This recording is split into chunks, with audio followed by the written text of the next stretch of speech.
ಸ್ವಾಗತ ಮಾಡುತ್ತೇವೆ. Gilgal circle of stone ವತಿಯಿಂದ ಉದಯಕಾಲ ಸಮಯದಲ್ಲಿ ಪ್ರಾರ್ಥನೆಯೊಂದಿಗೆ ಈ ಒಂದು ಕಾರ್ಯಕ್ರಮವನ್ನು, ಈ ಪ್ರೋಗ್ರಾಮನ್ನು, ನಾವು ಈ ಪ್ರಾರ್ಥನಾ ಕೂಟವನ್ನು ನಾವು ಆರಂಭಿಸಿಕೊಳ್ಳೋಣ. ಈ ಸಮಯದಲ್ಲಿ ಪ್ರಾರ್ಥನೆ ಮಾಡಿಕೊಳ್ಳೋಣ. ಸ್ತೋತ್ರ. ಸ್ವಾಮಿ, ಪರಿಶುದ್ಧನು, ಮಹೋನ್ನತನು, ಜೀವವುಳ್ಳ ತಂದೆಯಾದ ದೇವರೇ, ಉದಯಕಾಲ ಸಮಯಕ್ಕಾಗಿ ನಾವು ನಿನಗೆ ಕೃತಜ್ಞತಾ ಸ್ತುತಿ ಸ್ತೋತ್ರಗಳನ್ನು ಸಲ್ಲಿಸುತ್ತೇವೆ. ಕರ್ತನೆ, ನಿನ್ನ ಪ್ರಸನ್ನತೆ ನಮ್ಮನ್ನು ಆವರಿಸಲಿ. ಉದಯದಲ್ಲಿ ಕರ್ತನೆ ಅಪ್ಪ, ನಮ್ಮ ಸ್ವರವು ನಿಮಗೆ ಕೇಳಿಸಲಿ. ಪ್ರಾರ್ಥನೆಯನ್ನು ಸಮರ್ಪಿಸಿ ಸದುತ್ತರವನ್ನು ಎದುರು ನೋಡುವವರಾಗಿದ್ದೇವೆ. ನಿನ್ನ ಸಮ್ಮುಖದಲ್ಲಿ ಸ್ವಲ್ಪ ಸಮಯ ಆರಾಧನಿಸಿ ಕರ್ತನೆ, ವಾಕ್ಯ ಭಾಗಗಳನ್ನು ಓದಲಿಕ್ಕೆ ನಿನ್ನ ಕೃಪೆ ಮಾಡಿ ನಡೆಸು.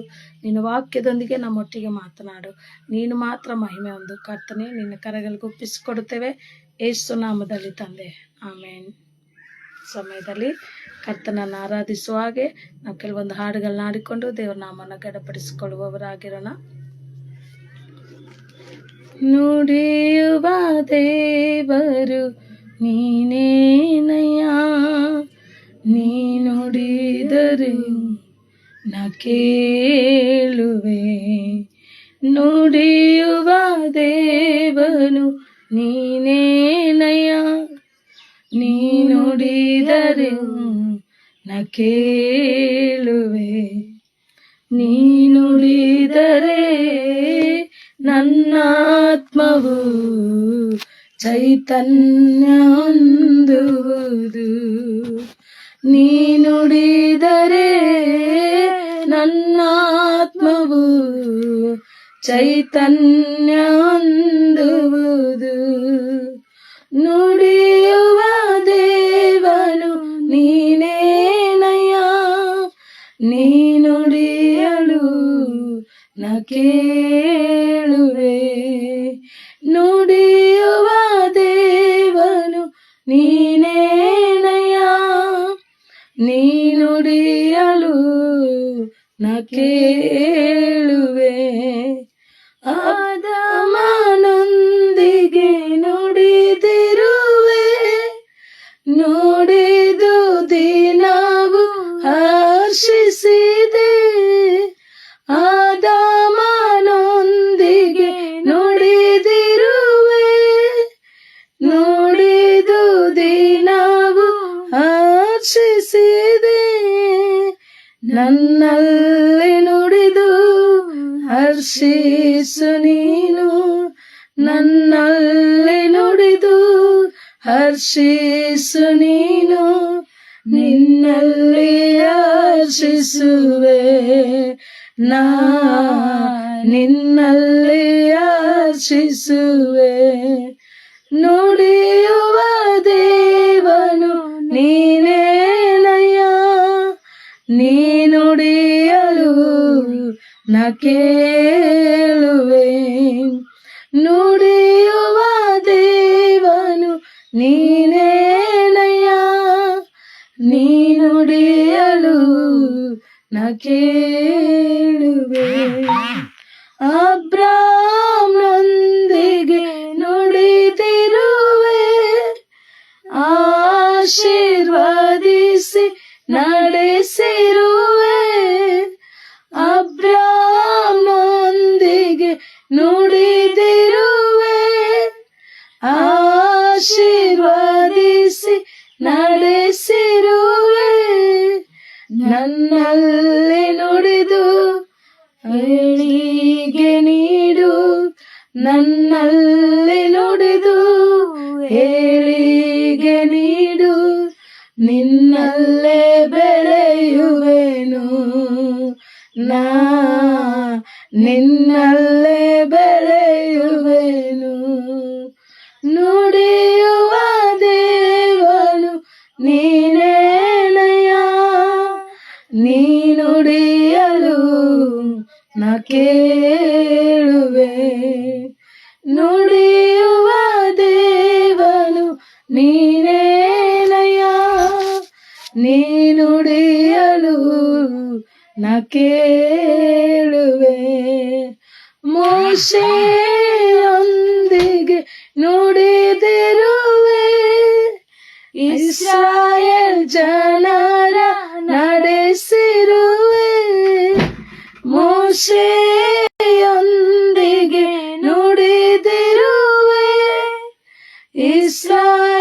ಜನರ ನಡೆಸಿರುವೆ, ನನ್ನಲ್ಲಿ ನುಡಿದು ನನ್ನನ್ನು ನಡೆಸು, ನನ್ನಲ್ಲಿ ನುಡಿದು ನನ್ನನ್ನು ನಡೆಸು, ನಿನ್ನೊಡನೆ ನಡೆಯುವೆನು, ನಾ ನಿನ್ನೊಡನೆ ನಡೆಯುವೆನು.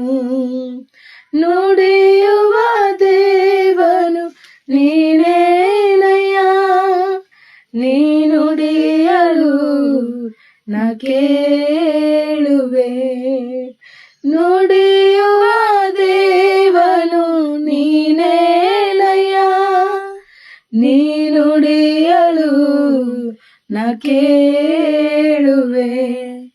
ನೀ ನುಡಿದರೆ ನನ್ನಾತ್ಮವು ಚೈತನ್ಯ ಹೊಂದುವುದು, ನೀ ನುಡಿದರೆ ನನ್ನಾತ್ಮವು ಚೈತನ್ಯ ಹೊಂದುವುದು, ನೀ ನುಡಿದರೆ ನನ್ನಾತ್ಮವು ಚೈತನ್ಯ ಹೊಂದುವುದು.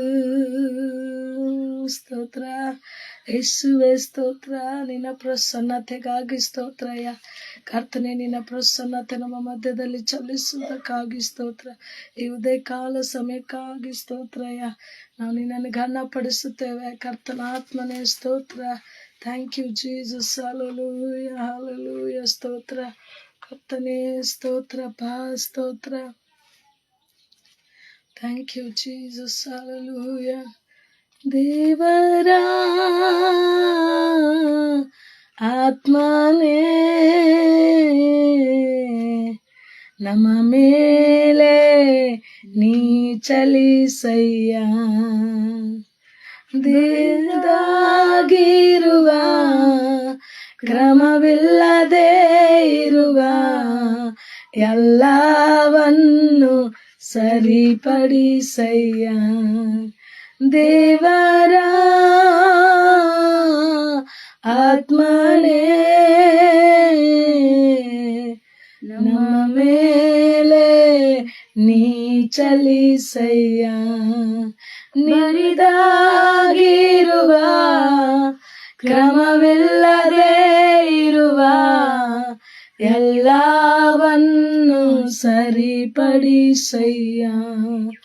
ನನ್ನ ಮನಸ್ಸೆಲ್ಲ ನಿನಗಾಗಿಯೇ, ನನ್ನ ಬದುಕೆಲ್ಲ ನಿನಗಾಗಿ, ಬಾಯಾರಿದ ಜಿಂಕೆಯಾಗೆ ನಾನಿನಗಾಗಿ ಹಾತೊರೆಯುವೆ. ನನ್ನ ಮನಸ್ಸೆಲ್ಲ ನಿನಗಾಗಿಯೇ, ನನ್ನ ಬದುಕೆಲ್ಲ ನಿನಗಾಗಿ, ಬಾಯಾರಿದ ಜಿಂಕೆಯಾಗೆ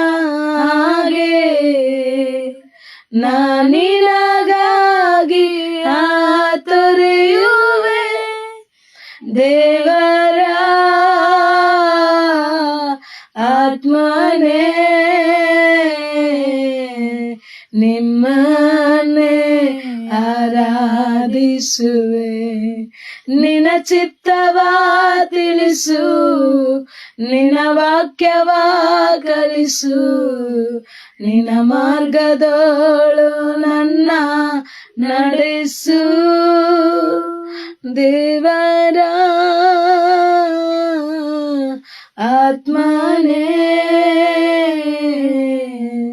ನಿನ್ನನ್ನೇ ಆರಾಧಿಸುವೆ, ನಿನ್ನ ಚಿತ್ತವ ತಿಳಿಸು, ನಿನ್ನ ವಾಕ್ಯವ ಕಲಿಸು, ನಿನ್ನ ಮಾರ್ಗದೋಳು ನನ್ನ ನಡೆಸು. ನನ್ನ ಮನಸ್ಸೆಲ್ಲ ನಿನಗಾಗಿಯೇ, ನನ್ನ ಬದುಕೆಲ್ಲ ನಿನಗಾಗಿ, ಬಾಯಾರಿದ ಜಿಂಕೆಯ ಹಾಗೆ ನಾನಿನಗಾಗಿ ತೊರೆಯುವೆ. ನನ್ನ ಮನಸ್ಸೆಲ್ಲ ನಿನಗಾಗಿಯೇ, ನನ್ನ ಬದುಕೆಲ್ಲ ನಿನಗಾಗಿಯೇ. ಬಾಯಾರಿದ ಜಿಂಕೆಯ ಹಾಗೆ ನಾನಿನಗಾಗಿ ತೊರೆಯುವೆ. ದೇವರ ಆತ್ಮನೇ ನಿಮ್ಮ ಮೇಲೆ ನೀ ಚಲಿಸಯ್ಯ. ಬರಿದಾಗಿರುವ ಕ್ರಮವಿಲ್ಲದೆ ಇರುವ ಎಲ್ಲವನ್ನು ಸರಿಪಡಿಸಯ್ಯ. ಬರಿದಾಗಿರುವ ಕ್ರಮವಿಲ್ಲದೆ ಇರುವ ಎಲ್ಲವನ್ನು ಸರಿಪಡಿಸಯ್ಯ. ಎಲ್ಲವನ್ನು ಸರಿಪಡಿಸಯ್ಯ. ಸ್ತೋತ್ರಪ್ಪ, ನಿನ್ನ ಪ್ರಸನ್ನತೆಗಾಗಿ ಸ್ತೋತ್ರ. ದೇವರ ಆತ್ಮನೇ, ನೀನು ಮಾತನಾಡುವಾಗ ಕ್ರಮವಿಲ್ಲದ ಪ್ರತಿಯೊಂದು ಕ್ರಮ ಆಗ್ತವಯ್ಯ. ನಿನ್ನ ಕರೆಗಳಿಗೆ ಒಪ್ಪಿಸಿಕೊಡುತ್ತೇವೆ. ಉದಯಕಾಲ ಸಮಯದಲ್ಲಿ ನಿನ್ನ ಪ್ರಸನ್ನತೆ ಕರ್ತನೆ ನಮ್ಮನ್ನು ಆವರಿಸಿಕೊಂಡಿರುವುದಕ್ಕಾಗಿ ಸ್ತೋತ್ರಪ್ಪ. ನೀನು ಮಹಿಮೆ ಹೊಂದಿರುವುದಕ್ಕಾಗಿ ಸ್ತೋತ್ರ. ಈ ಸಮಯದಲ್ಲಿ ವಾಕ್ಯದೊಂದಿಗೆ ಕರ್ತನೆ ನಮ್ಮೊಟ್ಟಿಗೆ ಮಾತನಾಡಯ್ಯ. ನಿನಗೆ ಮಾತ್ರ ಮಹಿಮೆ ಉಂಟಾಗಲಿ. ಯೇಸು ಕ್ರಿಸ್ತ ನಾಮದಲ್ಲಿ ಪ್ರಾರ್ಥಿಸಿ ಬೇಡಿ ಹೊಂದಿದ್ದೇವೆ ತಂದೆ ಆದ ದೇವರೇ, ಆಮೇನ್, ಆಮೇನ್. ಹಲ್ಲೆಲೂಯಾ. ಕರ್ತನ ಪರಿಶುದ್ಧ ನಾಮಕ್ಕೆ ಮಹಿಮೆ ಉಂಟಾಗಲಿ. ಮತ್ತೊಂದು ಆವರ್ತಿ ಈ ರೀತಿಯಾಗಿ ಕರ್ತನ ಪ್ರಸನ್ನತೆಯಲ್ಲಿ ಈ ಒಂದು ಪೇಜ್ ಮುಖಾಂತರ ಗಿಲ್ಗಾಲ್ ಸರ್ಕಲ್ ಆಫ್ ಸ್ಟೋನ್ ಒಂದು ಪೇಜ್ ಮುಖಾಂತರ ಫೇಸ್ಬುಕ್ ಲೈವಲ್ಲಿ ಬರಲಿಕ್ಕೆ ಕರ್ತನ ಕೊಟ್ಟಂತೆ ಕೃಪೆಗಾಗಿ ಸ್ತೋತ್ರ. ಈ ಸಮಯದಲ್ಲಿ ನಾವು ವಾಕ್ಯಗಳನ್ನು ನಾವು ನೋಡಿಕೊಳ್ಳೋಣ. ಈ ಸಮಯದಲ್ಲಿ ಸ್ವಲ್ಪ ಸಮಯ ವಾಕ್ಯಗಳೊಂದಿಗೆ ಪರಿಶುದ್ಧಾತ್ಮ ದೇವರು ನಮ್ಮೊಟ್ಟಿಗೆ ಮಾತನಾಡುವ ಹಾಗೆ ನಾವು ಕರ್ತನಿಗೆ ನಾವು ಒಪ್ಪಿಸಿಕೊಡೋಣ. ನಾವು ಈ ಸಮಯದಲ್ಲಿ ಒಂದು ವಿಮೋಚನ ಕಾಂಡ 1ನೇ ಅಧ್ಯಾಯವನ್ನು ನಾವು ಓದಿಕೊಳ್ಳೋಣ. 1ನೇ ಅಧ್ಯಾಯ ವಿಮೋಚನ ಕಾಂಡ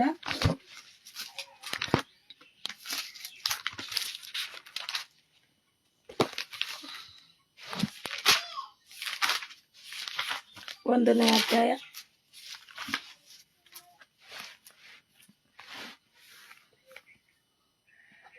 6ನೇ ವಚನದಿಂದ ನಾವು ಓದಿಕೊಳ್ಳೋಣ. ಬಳಿಕ ಯೋಸೇಫನು ಅವನ ಅಣ್ಣ ತಮ್ಮಂದಿರು ಆ ಕಾಲದಲ್ಲಿದ್ದವರೆಲ್ಲರೂ ಗತಿಸಿ ಹೋದರು. ಆದರೆ ಇಸ್ರಾಯೇಲರು ಅಭಿವೃದ್ಧಿಯಾಗಿ ಅತ್ಯಧಿಕವಾಗಿ ಹೆಚ್ಚಿ ಬಹಳ ಬಲಗೊಂಡರು, ಆ ದೇಶದಲ್ಲೆಲ್ಲ ತುಂಬಿಕೊಂಡರು. ಹಲ್ಲೆಲೂಯಾ. ಕರ್ತನ ಪರಿಶುದ್ಧ ನಾಮಕ್ಕೆ ಮಹಿಮೆ ಉಂಟಾಗಲಿ. ನಾವು ನೋಡ್ತೇವೆ ಈ ಒಂದು ವಿಮೋಚನ ಕಾಂಡ 1ನೇ ಅಧ್ಯಾಯದಲ್ಲಿ ನಾವು ನೋಡಬೇಕಾದ್ರೆ ಒಂದು ಇಸ್ರಾಯೇಲರ ಒಂದು ಚರಿತ್ರೆ ಕುರಿತಾಗಿ ಇದು ಬರೆಯಲ್ಪಟ್ಟಿದೆ. ಆದಿಕಾಂಡದಲ್ಲಿ ನಾವು ನೋಡ್ತೇವೆ ಇಸ್ರಾಯೇಲರು ಒಂದು ಅಬ್ರಾಮನಿಂದ ಹಿಡಿದು ಯಾವ ರೀತಿಯಲ್ಲಿ ಇಸ್ರಾಯೇಲ್ ಸಂತತಿ ಉಂಟಾಯ್ತೆಂಬುದಾಗಿ ನಾವು ನೋಡ್ತೇವೆ. ಈ ಒಂದು ಸಂದರ್ಭದಲ್ಲಿ ಈ ಒಂದು ಅಧ್ಯಾಯದಲ್ಲಿ ಈ ಒಂದು ಗ್ರಂಥದಲ್ಲಿ ವಿಮೋಚನ ಕಾಂಡದಲ್ಲಿ ನಾವು ನೋಡಬೇಕಾದ್ರೆ ವಿಶೇಷವಾಗಿ ಇಸ್ರಾಯೇಲರು ಐಗುಪ್ತ ದೇಶಕ್ಕೆ ಹೋಗುವಾಗ ಕರ್ತನು ಯಾವ ರೀತಿಯಲ್ಲಿ ಅವರನ್ನು ಬಿಡುಗಡೆ ಮಾಡಿದರೆಂಬುವಂಥ ಒಂದು ವಿಷಯಗಳು ಈ ಒಂದು ಗ್ರಂಥದಲ್ಲಿ ಒಂದು ಬರೆಯಲ್ಪಟ್ಟಿದೆ ಎಂಬುದಾಗಿ ನಾವು ನೋಡುತ್ತೇವೆ. ಇಸ್ರಾಯೇಲರಿಗಾದಂಥ ಹಿಂಸೆ, ಇದರೊಂದು ವಿಷಯದಲ್ಲಿ ಅನೇಕ ಒಂದು ಆತ್ಮಿಕ ಪಾಠಗಳನ್ನ ಕರ್ತನ ನಮಗೆ ಕಲಿಸುವಾತನಾಗಿದ್ದಾನೆ. ಈ ಒಂದು ವಿಶೇಷವಾಗಿ ಈ ಒಂದು 1ನೇ ಅಧ್ಯಾಯದಲ್ಲಿ ನಾವು ನೋಡಬೇಕಾದ್ರೆ ಇಸ್ರಾಯೇಲರಿಗಾದ ಹಿಂಸೆ, ಇಸ್ರಾಯೇಲರು ಯಾವ ರೀತಿ ಕರ್ತನವರನ್ನ ಆ ಒಂದು ದೇಶದಿಂದ ಐಗುಪ್ತ ದೇಶದಲ್ಲಿ ಬಾನಿಸರಾಗಿರುವಂತ ಅವರನ್ನ ಕರ್ತನವರನ್ನ ಬಿಡುಗಡೆ ಮಾಡಿ ಕರೆದುಕೊಂಡು ಬಂದನು ಅನ್ನುವಂತ ವಿಷಯಗಳು ಈ ಒಂದು ಗ್ರಂಥದಲ್ಲಿ ಬರೆಯಲ್ಪಟ್ಟಿರುವುದನ್ನ ನಾವು ನೋಡ್ತೇವೆ. ಈ ಒಂದು ದಿನದಲ್ಲಿ ಆ ಒಂದು ಇಸ್ರಾಯೇಲರಿಗಾಗಿರುವಂತಹ ಹಿಂಸೆ, ಅದರ ಮುಖಾಂತರ ಯಾಕಂದ್ರೆ ಕರ್ತನು ನಮಗೇನು ಮಾತನಾಡ್ಲಿಕ್ಕೆ ಇದ್ದಾನೆ ಎಂಬುವಂಥ ವಿಷಯಗಳನ್ನ ನಾವು ಈ ದಿನದಲ್ಲಿ ಕಲಿತ್ಕೊಳ್ಳಿಕ್ಕಾಗಿ ಪರಿಶುದ್ಧಾತ್ಮ ದೇವರು ಕೆಲವು ಸಮಯ ನಮ್ಮನ್ನು ಆ ಒಂದು ವಾಕ್ಯ ಭಾಗದಲ್ಲಿ ನಮ್ಮನ್ನು ನಡೆಸಲಿಕ್ಕಿದ್ದಾರೆ. ನಾವು ನೋಡಿಕೊಳ್ಳೋಣ ಪ್ರೀತಿಯ ದೇವ ಜನರೇ. ಈ ದಿನ ನಿನ್ನೊಟ್ಟಿಗೆ ನನ್ನೊಟ್ಟಿಗೆ ಪವಿತ್ರ ಆತ್ಮನು ಮಾತನಾಡುವಾತನಾಗಿದ್ದಾನೆ. ಈ ಒಂದು ಅಧ್ಯಾಯದಲ್ಲಿ ನಾವು ನೋಡಬೇಕಾದ್ರೆ ನಮ್ಗೆಲ್ಲ ತಿಳಿದಿರುವಂತ ವಿಷಯ, ಐಗುಪ್ತ ದೇಶದಲ್ಲಿ ಮೋಶೆ ಹುಟ್ಟುವುದಕ್ಕಿಂತ ಮುಂಚೆ ಬಾನಿಸರಾಗಿರುವಂತ ಆ ಒಂದು ಇಸ್ರಾಯೇಲರು, ಇಬ್ರಿಯರು ಆ ಒಂದು ಬಹಳವಾಗಿ ಅಭಿವೃದ್ಧಿ ಹೊಂದರು. ಏಸೀಫನ ಅನಂತರ ಏಸೀಫನು ಕಾಲದಲ್ಲಿ ಯಾಕೋಬನೊಂದಿಗೆ ಹೋಗಿರುವಂತ 70 ಮಂದಿಯಿಂದ ಹಿಡಿದು ಅನೇಕ ಒಂದು ಜನರು ಇಸ್ರಾಯೇಲರ ಅಭಿವೃದ್ಧಿ ಆಗಿರುವುದನ್ನ ನಾವು ಈ ಅಧ್ಯಾಯದಲ್ಲಿ ನಾವು ನೋಡ್ತಾ ಇದ್ದೇವೆ. ಈ ಒಂದು ವಚನ ಭಾಗದಲ್ಲಿ ನೋಡುವಾಗ ಯೋಸೇಫನು ಅವನ ಅಣ್ಣ ತಮ್ಮಂದಿರು ಆ ಕಾಲದಲ್ಲಿದ್ದವರೆಲ್ಲರೂ ಗತಿಸಿ ಹೋದರು. ಅವರು ಕಾನಾನ್ ದೇಶದಿಂದ ಐಗುಪ್ತಕ್ಕೆ ಬರುವಾಗ ಯಾರೆಲ್ಲ ಹಿರಿಯರಿದ್ದರೋ ಆ ಎಲ್ಲ ಹಿರಿಯರು ತೀರಿ ಹೋದರು, ಸತ್ತು ಹೋದರು ಎಂಬುದಾಗಿ ನಾವು ನೋಡ್ತೇವೆ. ಆದ್ರೆ ಅಂತ ಒಂದು ಪರಿಸ್ಥಿತಿಯಲ್ಲಿ ಕೂಡ ಒಂದು ಒಂದು ತಲೆಮಾರುಗಳು ಸತ್ತು ಹೋಗುವಂತ ಪರಿಸ್ಥಿತಿ, ಕಾಣದೇ ಇರುವಂತ ಪರಿಸ್ಥಿತಿ ಬರುವಾಗಲೂ ದೇವರು ಆ ಇಸ್ರಾಯೇಲ್ ಜನರ ಮೇಲೆ ಇಟ್ಟಿರುವಂತ ಒಂದು ಉದ್ದೇಶಗಳನ್ನ ಸರಿಯಾಗಿ ಅದನ್ನ ಅಭಿವೃದ್ಧಿ ಮಾಡುವ ಆತನಾಗಿದ್ದಾನೆ. ಆತನು ಮುಂದುವರಿಸಿಕೊಂಡು ಹೋಗುದು ಆತನಾಗಿದ್ದಾನೆ. ಯಾಕಂದ್ರೆ ನಾವು ನೋಡ್ತೇವೆ, ದೇವರ ಅಬ್ರಾಹ್ಮನಿಗೆ ವಾಗ್ದಾನ ಮಾಡಿದನು. ನಾವು ನೋಡ್ತೇವೆ 12ನೇ ಅಧ್ಯಾಯದಲ್ಲಿ, ನಾನು ನಿನ್ನ ಜನಾಂಗವನ್ನ, ನಿನ್ನ ಸಂತತಿಯನ್ನ ಹೆಚ್ಚಿಸುವೆನು, ಆಶೀರ್ವದಿಸುವೆನು ಎಂಬುದಾಗಿ ಅಬ್ರಾಹ್ಮನಿಗೆ ಮಾಡಲ್ಪಟ್ಟಿರುವಂತ ಆ ಒಂದು ವಾಗ್ದಾನಗಳು ಒಂದು ಇಸ್ರಾಯೇಲ್ ಸಂತತಿಯಲ್ಲಿ ಇಸಾಕನಿಂದ ಯಾಕೋಬನಿಂದ ಇಸ್ರಾಯೇಲರೆಲ್ಲ ಸಂತತಿಯಲ್ಲಿ ಯಾವ ರೀತಿಯಲ್ಲಿ ಯಾವ ದೇಶದಲ್ಲಿ ಇರುವಾಗಲೂ ಕೂಡ ಕರ್ತನವರನ್ನು ಅಭಿವೃದ್ಧಿ ಮಾಡುವುದನ್ನು ನಾವು ನೋಡ್ತಾ ಇದ್ದೇವೆ. ಪ್ರೀತಿ ದೇವ ಜನರೇ, ಇಸ್ರಾಯೇಲರು ಅಂತ ನೋಡುವಾಗ ಅವರು ಅಬ್ರಾಹ್ಮನ ಸಂತತಿ ಆಗಿದ್ದಾರೆ. ನಾವು ನೋಡ್ಬೇಕಾದ್ರೆ ದೇವರು ಕರೆದಿರುವಂತ ಜನಾಂಗ, ದೇವರ ಆಯ್ಕೆ ಮಾಡಿಕೊಳ್ಳುವಂತ ಪ್ರಜೆಗಳು, ಅವರು ಯಾವ ಸ್ಥಳದಲ್ಲಿ ಇರುವಾಗಲೂ ಕೂಡ ಅವರು ಅಭಿವೃದ್ಧಿ ಆಗ್ತಾರೆ ಎಂಬುದಾಗಿ ಈ ಒಂದು ಸಮಯದಲ್ಲಿ ನಾವು ಗಮನಿಸುತ್ತೇವೆ. ಈ ಒಂದು ಅಧ್ಯಾಯವನ್ನು ನೋಡಬೇಕಾದ್ರೆ, ಈ ಒಂದು ವಾಕ್ಯ ಭಾಗಗಳನ್ನು ನಾವು ನೋಡಬೇಕಾದ್ರೆ 6ನೇ ವಚನದಲ್ಲಿ ಅಲ್ಲಿ ಯಾರು ಕೂಡ ಅವರೊಂದಿಗೆ ಸಪೋರ್ಟ್ ಮಾಡುವಂತ ಯಾವ ಹಿರಿ ತಲೆಮಾರುಗಳು ಅವರೊಂದಿಗೆ ಇಲ್ಲದೇ ಇರುವಾಗಲೂ ಕೂಡ ಆ ಒಂದು ಐಗುಪ್ತ ದೇಶದಲ್ಲಿ, ಅನ್ಯ ಜನರಾಗಿರುವಂತ ಐಗುಪ್ತ ದೇಶದಲ್ಲಿ ಅವರು ಅಭಿವೃದ್ಧಿ ಆಗುವುದನ್ನ ನಾವು ನೋಡ್ತಾ ಇದ್ದೇವೆ, ಅಲ್ಲಿ ನೋಡ್ತೇವೆ. ಆದ್ರೆ ಇಸ್ರಾಯೇಲರು ಅಭಿವೃದ್ಧಿಯಾಗಿ ಅತ್ಯಧಿಕವಾಗಿ ಹೆಚ್ಚಿ ಬಹಳ ಬಲಗೊಂಡರು, ಆ ದೇಶದಲ್ಲೆಲ್ಲ ತುಂಬಿಕೊಂಡರು ಎಂಬುದಾಗಿ ನಾವು ನೋಡ್ತಾ ಇದ್ದೇವೆ. ಮೊದಲನೇದಾಗಿ ಅವರು ಅಭಿವೃದ್ಧಿ ಆಗ್ತಾ ಇದ್ದಾರೆ, ಅತ್ಯಧಿಕವಾಗಿ ಹೆಚ್ಚುತ್ತಾ ಇದ್ದಾರೆ, ಬಹಳವಾಗಿ ಬಲಗೊಳ್ತಾ ಇದ್ದಾರೆ, ಮತ್ತು ಆ ದೇಶದಲ್ಲೆಲ್ಲ ಅವರು ತುಂಬಿಕೊಳ್ಳುವುದನ್ನ ನಾವು ನೋಡ್ತಾ ಇದ್ದೇವೆ. ಪ್ರೀತಿಯ ದೇವ ಜನರೇ, ದೇವರು ಆರಿಸಿಕೊಂಡಂತ ಜನರು, ದೇವರು ಆಯ್ಕೆ ಮಾಡಿಕೊಂಡಂತ ಪ್ರಜೆಗಳು, ದೇವರು ಆರಿಸಿಕೊಂಡಂತ ನೀನು ನಾನು, ಕರ್ತನು ಸುಮ್ಮನೆ ಹಾಗೆ ಬಿಡುವುದಿಲ್ಲ. ಕರ್ತನ ಉದ್ದೇಶವು ಅವರ ಜೀವಿತದಲ್ಲಿ ನೆರವೇರ್ತದೆ. ಅವರು ಸ್ವಲ್ಪವಾಗಿರುವುದಿಲ್ಲ. ಪರಿಶುದ್ಧಾತ್ಮನು ಮಾತನಾಡ್ತಾ ಇದ್ದಾನೆ, ಅವರು ಇಲ್ಲಿ ಇಸ್ರಾಯೇಲರು ಅವರು ಅಭಿವೃದ್ಧಿ ಆದರೆ ಅದೇ ರೀತಿಯಲ್ಲಿ ಈ ದಿನಗಳಲ್ಲಿ ಯೇಸು ಕ್ರಿಸ್ತನ ಮುಖಾಂತರ ಅಬ್ರಾಹ್ಮನ ಸಂತತಿಯಾಗಿ ಕರೆಯಲ್ಪಟ್ಟಿರುವಂತ ನಿನಗೆ ನನಗೆ ಇದ್ದಂತ ಸ್ಥಳದಲ್ಲಿ ಕರ್ತನು ನಿನ್ನನ್ನು ಅಭಿವೃದ್ಧಿ ಮಾಡುವ ಆತನಾಗಿದ್ದಾನೆ, ನಿನ್ನನ್ನು ಆಶೀರ್ವದಿಸುವ ಆತನಾಗಿದ್ದಾನೆ. ಆತನು ಇವುದೇ ಕಾಲ ಸಮಯದಲ್ಲಿ ಪರಿಶುದ್ಧಾತ್ಮ ದೇವರು ಮಾತನಾಡ್ತಾ ಇದ್ದಾನೆ.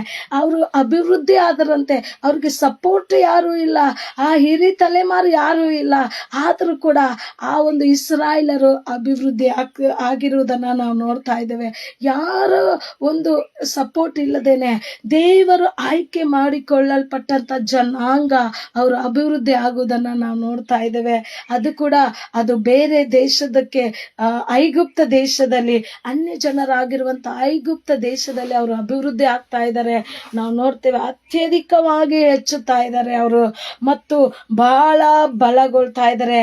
ಮತ್ತು ನೋಡ್ತೇವೆ ದೇಶದಲ್ಲೆಲ್ಲ ತುಂಬಿಕೊಳ್ತಾ ಇದ್ದಾರೆ. ಈ ದಿನಗಳಲ್ಲಿ ಕ್ರಿಸ್ತನನ್ನು ಅಂಗೀಕಾರ ಮಾಡಿಕೊಂಡಂತ ದೈವಿಕ ಪ್ರಜೆಗಳು, ದೈವಿಕ ಜನರು ಅವರು ದೇಶದಲ್ಲೆಲ್ಲ ತುಂಬಿಕೊಳ್ಳುವುದನ್ನು ನಾವು ನೋಡ್ತಾ ಇದ್ದೇವೆ. ಪ್ರೀತಿಯ ದೇವಜನರೇ, ನೋಡ್ರಿ, ಅವ್ರ ಇಕ್ಕಟ್ಟಿದೆ, ಕಷ್ಟ ಇದೆ, ಸಮಸ್ಯೆ ಇದೆ. ಅವ್ರ ದೇಶದಲ್ಲಿ ಇಲ್ಲ, ಇನ್ನು ದೇವರ ವಾಗ್ದಾನ ಮಾಡಿರುವಂತ ದೇಶಕ್ಕೆ ಅವರು ಹೋಗಲಿಲ್ಲ. ಆದ್ರೆ ಆ ಒಂದು ಐಗುಪ್ತ ದೇಶದಲ್ಲಿ ಅವರು ಅನ್ಯ ಜನರ ಮಧ್ಯದಲ್ಲಿರುವಾಗ ದೇವರವರನ್ನು ಅಭಿವೃದ್ಧಿ ಮಾಡುವುದನ್ನ ನಾವು ನೋಡ್ತಾ ಇದ್ದೇವೆ. ಅಲ್ಲಿ 8ನೇ ವಚನದಲ್ಲಿ ನೋಡಬೇಕಾದ್ರೆ, ತರುವಾಯ ಯೋಸೇಫನನ್ನು ಅರಿಯದ ಬೇರೊಬ್ಬ ಅರಸನು ಐಗುಪ್ತ ದೇಶದ ಆಳ್ವಿಕೆಗೆ ಬಂದನು. ಇದುವರೆಗೆ ನೋಡಬೇಕಾದ್ರೆ ಯೋಸೇಫನು ಆ ಒಂದು ದೇಶದಲ್ಲಿ ಆಳ್ವಿಕೆ ಮಾಡ್ತಾ ಇದ್ದ. ಆದ್ರೆ ಯೋಸೇಫನನ್ನು ಅರಿಯದಂತ ಒಂದು ಬೇರೆ ಅರಸನು, ಒಂದು ಅರಿಯದ ಬೇರೊಬ್ಬ ಅರಸನು ಆ ಒಂದು ಐಗುಪ್ತ ದೇಶವನ್ನು ಆಳ್ವಿಕೆ ಮಾಡುವುದನ್ನ ನಾವು ನೋಡ್ತಾ ಇದ್ದೇವೆ. ಆತನು ಗಮನಿಸಿದನು. ಏನು ಗಮನಿಸಿದನಂದ್ರೆ, ಈ ಇಸ್ರಾಯೇಲರು ಬೇರೆ ಕುಲದವರು, ಬೇರೆ ಜನಾಂಗದವರು ನಮ್ಮ ದೇಶದಲ್ಲಿ ಬಂದು ಈ ರೀತಿಯಾಗಿ ಅವರ ಅಭಿವೃದ್ಧಿ ಆಗುವುದನ್ನ, ಆ ವಿಷಯವನ್ನ ಯೋಸೇಫನಿಗೆ ಬದಲಾಗಿ ಬಹಳ ವರ್ಷಗಳಾದ ಮೇಲೆ ಬಂದಿರುವಂತ ಒಬ್ಬ ಅರಸನ ಅದನ್ನ ಗಮನಿಸುವುದನ್ನ ನಾವು ನೋಡ್ತಾ ಇದ್ದೇವೆ. ಪ್ರೀತಿಯ ದೇವಜನರೇ, ಅನೇಕ ಒಂದು ಸರ್ಕಾರಗಳು, ಅನೇಕ ಒಂದು ಕಾನೂನುಗಳು ಬದಲಾಯಿಸಲ್ಪಡ್ತವೆ. ಅವರು ಗಮನಿಸ್ತಾರೆ ದೈವ ಜನರು ಅಭಿವೃದ್ಧಿ ಆಗುವುದನ್ನ, ಕ್ರಿಸ್ತನ ಮಕ್ಕಳ ಅಭಿವೃದ್ಧಿ ಆಗುವುದನ್ನ ಅವರು ಗಮನಿಸ್ತಾರೆ ಎಂಬುದಾಗಿ ನಾವು ನೋಡ್ಬೇಕಾಗಿರುವಂತ ವಿಷಯ. ಇಲ್ಲಿ ನೋಡ್ತೇವೆ, ಆ ಒಂದು ಅರಸನ್ನು ತಿಳಿದುಕೊಳ್ತಾ ಇದ್ದಾನೆ, ಈ ಜನಾಂಗ ನಮ್ಮ ಮಧ್ಯದಲ್ಲಿ ನಮಗಿಂತ ಹೆಚ್ಚಾಗಿ ಇವರು ಅಭಿವೃದ್ಧಿ ಆಗ್ತಾ ಇರ ಅನ್ನುವಂತ ವಿಷಯ ಅವರಿಗೆ ಗೊತ್ತಾಗಿದೆ. ನಾವು ನೋಡ್ತೇವೆ, ಈ ರೀತಿಯಾಗಿ ತಿಳಿದುಕೊಂಡ ಮೇಲೆ ಅವರನ್ನ ಸುಮ್ಮನೆ ಹಾಗೆ ಬಿಡುವುದಕ್ಕಾಗಿ ಆತನ ಮನಸ್ಸು ಮಾಡಲಿಲ್ಲ. ಅನೇಕ ಶೋಧನೆಗಳು, ಅನೇಕ ಒಂದು ಕಷ್ಟಗಳು, ಅನೇಕ ಹಿಂಸೆಗಳು ಒಂದು ಇಸ್ರಾಯೇಲ್ ಜನರಿಗೆ ಆ ಒಂದು ಅರಸನು ಆ ಒಂದು ಸ್ಥಳದಲ್ಲಿ ಮಾಡುವಾತನಾಗಿದ್ದಾನೆ ಎಂಬುದಾಗಿ ನಾವು ಗಮನಿಸ್ತೇವೆ. 11ನೇ ವಚನದಲ್ಲಿ ನೋಡುವಾಗ, ಆದ ಕಾರಣ ಅವನ ಜನರು ಇಸ್ರಾಯೇಲರನ್ನು ಬಿಟ್ಟಿ ಕೆಲಸದಿಂದ ಉಪದ್ರವ ಪಡಿಸುವುದಕ್ಕಾಗಿ ಬಿಟ್ಟಿ ಮಾಡಿಸುವ ಅಧಿಕಾರಿಗಳನ್ನು ಅವರ ಮೇಲೆ ಇಟ್ಟು ಫರೋವನಿಗೆ ಪಿತೋಮ್, ರಾಮ್ಸೆಸ್ ಎಂಬ ಉಗ್ರಾಣ ಪಟ್ಟಣಗಳನ್ನ ಕಟ್ಟಿಸಿದರು. ಹಲ್ಲೆಲೂಯ. ನಾವು ನೋಡ್ತಾ ಇದ್ದೇವೆ, ಅವರು ಒಂದು ತೀರ್ಮಾನ ತೆಗೆದುಕೊಳ್ತಾ ಇದ್ದಾರೆ, ಇವರು ನಮಗಿಂತ ಅಭಿವೃದ್ಧಿ ಆಗ್ತಾ ಇದ್ದಾರೆ, ಅದಕ್ಕೋಸ್ಕರ ನಾವು ಒಂದು ಉಪಾಯ ಮಾಡೋಣ.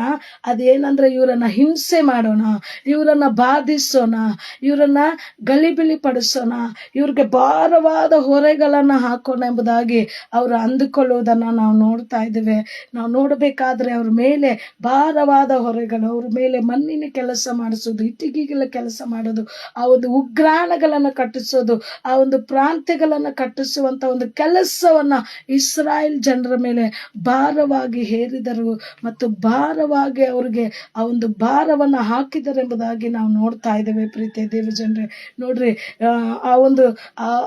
ಆ ಒಂದು ಸ್ಥಳದಲ್ಲಿ ಅಂತ ಭಾರವಾದ ಕೆಲಸಗಳನ್ನ ಹಾಕುವಾಗಲೂ, ಅಂತ ಉಪದ್ರವ ಪಡಿಸುವಾಗಲೂ ನಾವು ನೋಡ್ತೇವೆ. 12ನೇ ವಚನದಲ್ಲಿ ಐಗುಪ್ತರು ಅವರನ್ನು ಎಷ್ಟು ಉಪದ್ರವ ಪಡಿಸಿದರು. ಅವರು ಅತ್ಯಧಿಕವಾಗಿ ಹೆಚ್ಚಿ ಹರಡಿಕೊಂಡಿದ್ದರಿಂದ ಐಗುಪ್ತರು ಇಸ್ರಾಯೇಲರ ವಿಷಯದಲ್ಲಿ ಸಹಿಸಲಾರದಷ್ಟು ಹೆದರಿಕೆ ಉಳ್ಳವರಾದರು. ಹಲ್ಲೆಲೂಯ. ಪ್ರೀತಿ ದೇವಜನರೇ, ಈ ಐಗುಪ್ತರು ಎಷ್ಟೇ ಹಿಂಸೆ ಪಡಿಸಿದ್ರು ಕೂಡ ಒಂದು ಇಸ್ರಾಯೇಲರು ಏನಾಗ್ತಿದ್ದಾರೆ ಅಂದ್ರೆ, ಅವರು ಬಲಗೊಳ್ತಾ ಇದ್ದಾರೆ, ಹೆಚ್ಚಾಗಿ ಅಭಿವೃದ್ಧಿ ಆಗ್ತಾ ಇದ್ದಾರೆ ಎಂಬುದಾಗಿ ಅವ್ರಿಗೆ ಭಯ ಹುಟ್ಟಿತೆಂಬುದಾಗಿ ನಾವು ನೋಡ್ತೇವೆ. ಸೈತಾನನ ನಾವು ನೋಡಬೇಕಾದ್ರೆ, ಈ ಲೋಕದ ಅಧಿಪತಿ ಆಗಿರುವಂತ ಸೈತಾನನ್ ಏನ್ ಮಾಡ್ತಾನಂದ್ರೆ, ದೈವ ಜನರು ಅಭಿವೃದ್ಧಿ ಆಗುವುದು ಅವನಿಗೆ ಇಷ್ಟ ಇರುವುದಿಲ್ಲ. ಯಾರ್ದ ಮುಖಾಂತರ ಅಧಿಕಾರಿಗಳಿಗೆ ಇಷ್ಟ ಇರುವುದಿಲ್ಲ. ದೈವ ಜನರು ಒಂದು ಅಭಿವೃದ್ಧಿ ಆಗುವುದು, ಅವರು ಆಶೀರ್ವದಿಸಲ್ಪಡುವುದು, ಅವರು ಹೆಚ್ಚಾಗಿ ಅಭಿವೃದ್ಧಿ ಆಗುವುದು ಇಷ್ಟ ಆಗುವುದಿಲ್ಲ. ಹೇಗೋ ಅವನು ಏನೋ ಒಂದು ಕುಯುಕ್ತಿಗಳು ಮಾಡ್ಕೊಂಡು ಬರ್ತಾನೆ. ಇಲ್ಲಿ ಕೂಡ ನೋಡ್ತೇವೆ, ಭಾರವಾದ ಹೊರೆಗಳನ್ನ ಇಸ್ರಾಯೇಲ್ ಜನರ ಮೇಲೆ ಹಾಕಿದರೆ ಎಂಬುದಾಗಿ. ಈ ಸ್ಥಳದಲ್ಲಿ ನೋಡಬೇಕಾದ್ರೆ ಎಷ್ಟು ಹಿಂಸೆ ಪಡಿಸಿದ್ರು ಕೂಡ ಅವರು ಅಭಿವೃದ್ಧಿ ಆಗ್ತಾ ಇದ್ದಾರೆ ಎಂಬುದಾಗಿ ನಾವು ನೋಡ್ತಾ ಇದ್ದೇವೆ. ಪ್ರೀತಿಯ ದೇವ ಜನರೇ, ನಿನಗೆ ಒಂದು ವೇಳೆ ಕಷ್ಟ ಬಂದಿದ್ಯಾ, ನಿನಗೆ ಒಂದು ವೇಳೆ ಭಾರವಾದ ಒಂದು ಹೊರೆಯನ್ನ ನಿನ್ನ ಮೇಲೆ ಹಾಕಲ್ಪಟ್ಟಿದ್ದಾರ, ಒಂದು ವೇಳೆ ಕಷ್ಟ ನಿನಗೆ ಬಂದಿದೆಯಾ, ಸಮಸ್ಯೆ ನಿನಗೆ ಬಂದಿದೆಯಾ, ಪ್ರೀತಿಯ ದೇವ ಜನರೇ, ನೀನು ಅರ್ಥ ಮಾಡಿಕೊ, ನಿನ್ನ ಅಭಿವೃದ್ಧಿ ಇನ್ನೂ ಹೆಚ್ಚಾಗ್ತದೆ ಎಂಬುದಾಗಿ. ಹಲ್ಲೆಲೂಯ. ನೋಡ್ರಿ, ಕ್ರೈಸ್ತರು ಅಭಿವೃದ್ಧಿ ಅವರು ಅಭಿವೃದ್ಧಿ ಕಾಣಬಾರ್ದಂದ್ರೆ ಅವ್ರಿಗೆಲ್ಲ ಫೆಸಿಲಿಟೀಸ್ ಕೊಡುವಾಗ ಅವ್ರ ಅಭಿವೃದ್ಧಿ ಆಗೋದಿಲ್ಲ. ಯಾವ ಫೆಸಿಲಿಟೀಸ್ ಅವ್ರಿಗಿಲ್ಲದ ಹಾಗೆ ಯಾವಾಗ ಮಾಡ್ತಾರೋ ಅವ್ರು ನಿಜವಾಗ್ಲೂ ಕ್ರೈಸ್ತರು ಹೆಚ್ಚಾಗಿ ಅಭಿವೃದ್ಧಿ ಆಗ್ತಾರೆ. ಅವರು ಹಿಂಸೆಗಳ ಮಧ್ಯದಲ್ಲಿ ಬಹಳ ಹೆಚ್ಚಾಗಿ ಬೆಳೆಯುವುದನ್ನ ನಾವು ನೋಡ್ತಾ ಇದ್ದೇವೆ. ಆತ್ಮಿಕರಾದಂಥವ್ರು ಯಾವಾಗ ಉಪದ್ರವಕ್ಕೆ ಒಳಗಾಗ್ತಾರೋ ಆ ಉಪದ್ರವಗಳಲ್ಲಿ ಅವರು ಒಂದು ಹೆಚ್ಚಾಗಿ ಅಭಿವೃದ್ಧಿ ಹೊಂದುವುದನ್ನ ನಾವು ನೋಡ್ತೇವೆ. ಪ್ರೀತಿಯ ದೇವಜನರೇ, ಈ ಒಂದು ಸ್ಥಳದಲ್ಲಿ ಕೂಡ ಎಷ್ಟೇ ಕಷ್ಟ ಕೊಟ್ರು, ಎಷ್ಟೇ ಹಿಂಸೆ ಪಡಿಸಿದ್ರು, ಐಗುಪ್ತರು ಎಷ್ಟೇ ಬಾಧೆಗಳನ್ನು ಕೊಟ್ರು ಕೂಡ ಆ ಒಂದು ಐಗುಪ್ತದ ಅರಸನು ಎಷ್ಟೇ ಹಿಂಸೆ ಪಡಿಸಿದ್ರು ಕೂಡ ಇಸ್ರಾಯೇಲರು, ದೈವ ಕುಲವು, ದೇವರ ಮಕ್ಕಳು, ದೈವ ಜನಾಂಗವು ಅಭಿವೃದ್ಧಿ ಆಗ್ತಾನೆ ಹೋಗ್ತಾ ಇದ್ದಾರೆ ಎಂಬುದಾಗಿ ನಾವು ನೋಡ್ತೇವೆ. ನಾವು ತಿಳಿದುಕೊಳ್ಳಬೇಕಾಗಿರುವಂತ ವಿಷಯ ಏನಂದ್ರೆ, ದೈವ ಜನರ ನಿಮಿತ್ತ ಕಳವಳ ಉಂಟಾಗ್ತದೆ. ದೈವಿಕರ ವಿಷಯದಲ್ಲಿ ಅನ್ಯ ಜನರಿಗೆ ಕಳವಳ ಉಂಟಾಗ್ತದೆ. ಈ ಸ್ಥಳದಲ್ಲಿ ನೋಡ್ತೇವೆ, ಅವರಿಗೆ ಕಳವಳ ಉಂಟಾಯ್ತು. ಇವರ ನಿಮಿತ್ತ, ಇಸ್ರಾಯೇಲರ ನಿಮಿತ್ತ ಅವರಿಗೆ ಕಳವಳ ಉಂಟಾಯ್ತು. ಯಾಕಂದ್ರೆ ಎಷ್ಟು ಬಾಧೆ ಪಡಿಸ್ತಾ ಇದೀವಲ್ಲ, ನಾವೆಷ್ಟು ಹಿಂಸೆ ಪಡಿಸ್ತಾ ಇದೀವಲ್ಲ, ಆದ್ರೂ ಕೂಡ ಇವ್ರ ಅಭಿವೃದ್ಧಿ ಆಗ್ತಾನೇ ಇದ್ದಾರೆ ಅನ್ನುವಂತ ಒಂದು ಮಾತನಲ್ಲಿ 12ನೇ ವಚನದಲ್ಲಿ ನಾವು ನೋಡ್ತೇವೆ. ಇಸ್ರಾಯೇಲರ ವಿಷಯದಲ್ಲಿ ಸಹಿಸಲಾರದಷ್ಟು ಹೆದರಿಕೆ ಉಳ್ಳವರಾದರೆ ಎಂಬುದಾಗಿ. ಹಲ್ಲೆಲೂಯಾ. ಪ್ರೀತಿಯ ದೇವಜನರೇ, ಒಂದು ವೇಳೆ ಆತ್ಮಿಕರಾಗಿರುವಂತ ನಮಗೆ, ಒಂದು ವೇಳೆ ನಿಮಗೆ ಈ ವಾಕ್ಯವನ್ನು ಕೇಳಿಸಿಕೊಳ್ತಿರುವಂತ ನಿಮಗೆ, ನೀವಿರುವಂತ ಪರಿಸ್ಥಿತಿಯಲ್ಲಿ ಒಂದು ವೇಳೆ ನಿಮಗೆ ಉಪದ್ರವ ಬಂದಿದ್ಯಾ, ನಿಮಗೆ ಕಷ್ಟ ಬಂದಿದ್ಯಾ, ನಿಮಗೆ ಸಮಸ್ಯೆ ಬಂದಿದ್ಯಾ, ಬೇರೆಯವರ ಮುಖಾಂತರ ನೀವು ಹಿಂಸೆಗೆ ಒಳಗಾಗಿದ್ದೀರಾ, ನೀವು ಅನ್ಯಾಯವಾದ ಒಂದು ಸಂಗತಿಗೆ ಹೋಗಿದ್ದೀರಾ, ನೀವು ಹೆದರ್ಕೊಳ್ಳಬೇಡ್ರಿ. ಕರ್ತನ ನಿಮ್ಮ ಸಂಗಡ ಇದ್ದಾನೆ. ನೀವು ಕರ್ತನಿಂದ ಆಯ್ಕೆ ಮಾಡಿಕೊಡಲ್ಪಟ್ಟಂತ ಜನಾಂಗವಾಗಿದ್ದೀರಿ. ಕರ್ತನ ನಿಮ್ಮನ್ನ ಕರೆದು ಆರಿಸಿಕೊಂಡಿದ್ದಾನೆ. ನೀವು ಹೆದರಬೇಡ್ರಿ. ಎಂತ ಹಿಂಸೆ ಬಂದ್ರು, ಎಂತ ಉಪದ್ರವ ಬಂದ್ರು, ಕರ್ತನ ನಿಮ್ಮನ್ನ ಅಭಿವೃದ್ಧಿ ಮಾಡ್ತಾನೆ. ಹಲ್ಲೆಲೂಯಾ. ಇಲ್ಲಿ ನೋಡ್ತಾ ಇದ್ದೇವೆ, ಇಸ್ರಾಯೇಲರ ಅಭಿವೃದ್ಧಿ ಆಗ್ತಾ ಇರುವುದನ್ನ ನಾವು ನೋಡ್ತಾ ಇದ್ದೇವೆ. ಅಷ್ಟು ಮಾತ್ರ ಅಲ್ಲ, ಅವರು ಆ ಒಂದು ಸ್ಥಳದಲ್ಲಿ ನೋಡ್ತೇವೆ, ಅವರ ನಿಮಿತ್ತ ಅವರಿಗೆ ಹೆದರಿಕೆ, ಭಯ ಉಂಟಾಯಿತು. ಬಹಳ ಹೆದರಿಕೆ ಉಳ್ಳವರಾದರೆಂಬುದಾಗಿ ನಾವು ನೋಡ್ತೇವೆ. ಇಷ್ಟಕ್ಕೆ ಆತನು ಬಿಡ್ಲಿಲ್ಲ, ಅರಸನು ಇಷ್ಟಕ್ಕೆ ಆತನು ಬಿಡ್ಲಿಲ್ಲ. ನಾವು ನೋಡ್ತೇವೆ, ಇನ್ನೂ ಹೆಚ್ಚಾಗಿ ಅವರನ್ನು ಹಿಂಸೆ ಪಡಿಸುವುದಕ್ಕೆ, ಅವ್ರ ಮೇಲೆ ಭಾರವಾದ ಹೊರೆಗಳನ್ನ ಹಾಕುವುದಕ್ಕೆ ಆತನ ಅದನ್ನ ಮುಂದುವರಿಸ್ತಾನೇ ಹೋದನೆಂಬುದಾಗಿ ನಾವು ನೋಡ್ತೇವೆ. ಬಹಳ ಒಂದು ಆತ್ಮಿಕರಿಗೆ ಇದೊಂದು ಪರೀಕ್ಷೆ. ನಾವು ಐಗುಪ್ತದ ಸಂಗತಿಗಳನ್ನ ದಾಟಿ ಬರಬೇಕಾದ್ರೆ ಈ ಎಲ್ಲಾ ಪರಿಸ್ಥಿತಿಗಳನ್ನ ನಾವು ರಕ್ಷಣೆ ಹೊಂದಿರುವಂತ ನಾವು ಈಗಿನ ದಿನಗಳಲ್ಲಿ ಇವೆಲ್ಲ ಪರಿಸ್ಥಿತಿಗಳನ್ನ ಹಾದು ಬರಬೇಕು. ಈ ಎಲ್ಲಾ ಪರಿಸ್ಥಿತಿಗಳ ಮಧ್ಯದಲ್ಲಿ ನಾವು ನಂಬಿಕೆಯಿಂದ ನಾವು ಅಭಿವೃದ್ಧಿ ಆಗ್ಬೇಕು. ಯಾಕಂದ್ರೆ ಕರ್ತನು ತಾನೇ ಇಸ್ರಾಯೇಲರ್ ಜನರನ್ನ ಅಭಿವೃದ್ಧಿ ಪಡಿಸಿರುವಂತ ದೇವರು, ನಿನ್ನ ದೇವರು ನನ್ನ ದೇವರಾಗಿದ್ದಾನೆ. ಆತನು ಕ್ರಿಸ್ತ ಯೇಸುವಿನ ಮುಖಾಂತರ ಆತನು ನಿನ್ನನ್ನ ನನ್ನನ್ನ ಆತನು ಅಭಿವೃದ್ಧಿ ಪಡಿಸುವಂತ ದೇವರಾಗಿದ್ದಾನೆ. ಹಿಂಸೆಗಳ ಮಧ್ಯದಲ್ಲೂ, ಉಪದ್ರವಗಳ ಮಧ್ಯದಲ್ಲೂ, ಸಂಕಟಗಳ ಮಧ್ಯದಲ್ಲೂ, ಕಷ್ಟಗಳ ಮಧ್ಯದಲ್ಲೂ, ಅನೇಕರು ನಿಂದಿಸುವವರ ಮಧ್ಯದಲ್ಲೂ ಕೂಡ ಕರ್ತನು ನಿನ್ನನ್ನ ಅಭಿವೃದ್ಧಿ ಮಾಡ್ತಾನೆ. ಆತನ ಅಭಿವೃದ್ಧಿ ಪಡಿಸುವ ದೇವರು ಆತನಾಗಿದ್ದಾನೆ. ಆತನ ಆಶೀರ್ವಾದ ಮಾಡುವ ದೇವರು, ನಿನ್ನನ್ನ ನನ್ನನ್ನು ಆರಿಸಿಕೊಂಡಂತ ದೇವರು ಆತನಾಗಿದ್ದಾನೆ. ಇಸ್ರಾಯೇಲರಿಗೆ ಎಷ್ಟು ಉಪದ್ರವ ಪಡಿಸಿದ್ರು, ಎಷ್ಟು ಹಿಂಸೆ ಪಡಿಸಿದ್ರು, ಎಷ್ಟು ಕಷ್ಟ ಕೊಟ್ಟರು ಕೂಡ ಅವರು ಅಭಿವೃದ್ಧಿ ಆಗ್ತಾನೆ ಹೋಗ್ತಾ ಇದ್ದಾರೆ ಎಂಬುದಾಗಿ ನಾವು ನೋಡ್ತೇವೆ. ಹಲ್ಲೆಲೂಯಾ. ಪ್ರೀತಿಯ ದೇವಜನರೇ, ಈ ದಿನದಲ್ಲಿ ನಿನಗೆ ಅಂತ ಕಷ್ಟ ಬಂದಿದ್ಯಾ, ನಿನಗೆ ಸಮಸ್ಯೆ ಬಂದಿದ್ಯಾ, ಒಂದು ವೇಳೆ ಬೇರೆಯವರಿಂದ ಉಪದ್ರವಕ್ಕೆ ನೀನು ಒಳಗಾಗಿದ್ಯಾ, ಖಂಡಿತವಾಗಲೂ ನಿನ್ನ ಬಿಡುಗಡೆ ಸಮಯ ಹತ್ತಿರವಾಗಿದೆ ಮತ್ತು ನಿನ್ನ ಅಭಿವೃದ್ಧಿ ಸಮಯ ಇದೆ ಎಂಬುದಾಗಿ ನೀನು ಅರ್ಥ ಮಾಡಿಕೊಳ್ಬೇಕು ಮತ್ತು ನಾನು ಅರ್ಥ ಮಾಡಿಕೊಳ್ಬೇಕೆಂಬುದಾಗಿ ಪರಿಶುದ್ಧಾತ್ಮ ದೇವರು ಮಾತನಾಡ್ತಾ ಇದ್ದಾನೆ. ಎಲ್ಲಾ ಫೆಸಿಲಿಟೀಸ್ ಇದ್ದಾಗ, ಎಲ್ಲಾ ಅನುಕೂಲತೆಗಳಿದ್ದಾಗ ನಾವು ಯಾವ ರೀತಿ ಅಭಿವೃದ್ಧಿಯನ್ನು ಕಾಣೋದಿಲ್ಲ. ನಿಜವಾಗ್ಲು ಯಾವಾಗ ಹಿಂಸೆ ಬರ್ತದೋ, ಯಾವಾಗ ಕಷ್ಟ ಬರ್ತದೋ, ಯಾವಾಗ ಸಮಸ್ಯೆ ಬರ್ತದೋ, ಯಾವಾಗ ಉಪದ್ರವಕ್ಕೆ ನಾವು ಒಳಗಾಗ್ತೀವೋ, ಯಾವಾಗ ಪರೀಕ್ಷೆಗೆ ಒಳಗಾಗ್ತೇವೋ, ಅವಾಗ ನಾವು ಅಭಿವೃದ್ಧಿಯನ್ನ ಕಾಣ್ತೇವೆ. ಯಾವ ರೀತಿಯಲ್ಲಿ ಐಗುಪ್ತ ದೇಶದಲ್ಲಿ ಇದ್ದಂತ ಇಸ್ರಾಯೇಲರ ಅಭಿವೃದ್ಧಿ ಆಗ್ತಾ ಇದ್ದಾರೋ, ಅವರ ನಿಮಿತ್ತ ಎಲ್ಲರಿಗೂ ಭಯ ಉಂಟಾಯ್ತು, ಕಳವಳ ಉಂಟಾಯ್ತು ಎಂಬುದಾಗಿ ನಾವು ನೋಡ್ತೇವೆ. ಆ ರೀತಿಯಲ್ಲಿ ಕರ್ತನಿ ದಿನಗಳಲ್ಲಿ ವಾಕ್ಯವನ್ನು ಕೇಳಿಸ್ಕೊಳ್ತಿರುವಂತ ನನಗೆ ನಿನಗೆ ಆತನ ಅಭಿವೃದ್ಧಿಯನ್ನ ಮಾಡುವಂತ ದೇವರಾಗಿದ್ದಾನೆ. ಇಸ್ರಾಯೇಲ್ ಜನರು ಅವರು ಹೆಚ್ಚುತ್ತಾ ಬಂದರು, ಅವರು ಬಲಗೊಂಡರು, ಅಭಿವೃದ್ಧಿ ಆದರು, ಅವರು ವಿಸ್ತರಿಸಲ್ಪಟ್ಟರು ಎಂಬುದಾಗಿ ನಾವು ನೋಡ್ತೇವೆ. ಅವರು ಆ ದೇಶದಲ್ಲೆಲ್ಲ ತುಂಬಿಕೊಂಡರು. ಈ ದಿನಗಳಲ್ಲಿ ಕರ್ತನು ನಮ್ಮನ್ನ ದೇಶದಲ್ಲೆಲ್ಲ ತುಂಬಿಕೊಳ್ಳುವ ಹಾಗೆ ಮಾಡುವಂತ ದೇವರಾಗಿದ್ದಾನೆ. ಹಲ್ಲೆಲೂಯ.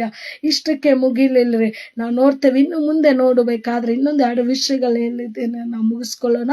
ಇನ್ನೊಂದು ನೋಡ್ತೇವೆ ನಾವು 15ನೇ ವಚನದಲ್ಲಿ, ಹೇಗಾದ್ರೂ ಇವರ ಒಂದು ಒಂದು ಅಭಿವೃದ್ಧಿಯನ್ನ ತಡೆಯಬೇಕು, ಇವರ ಒಂದು ಆಶೀರ್ವಾದಗಳನ್ನ ತಡೆ ಮಾಡ್ಬೇಕಂತ ಒಂದು ಐಗುಪ್ತದ ಅರಸನು ಏನೆಲ್ಲ ಯೋಜನೆಗಳನ್ನ ಮಾಡ್ತಾನೆ.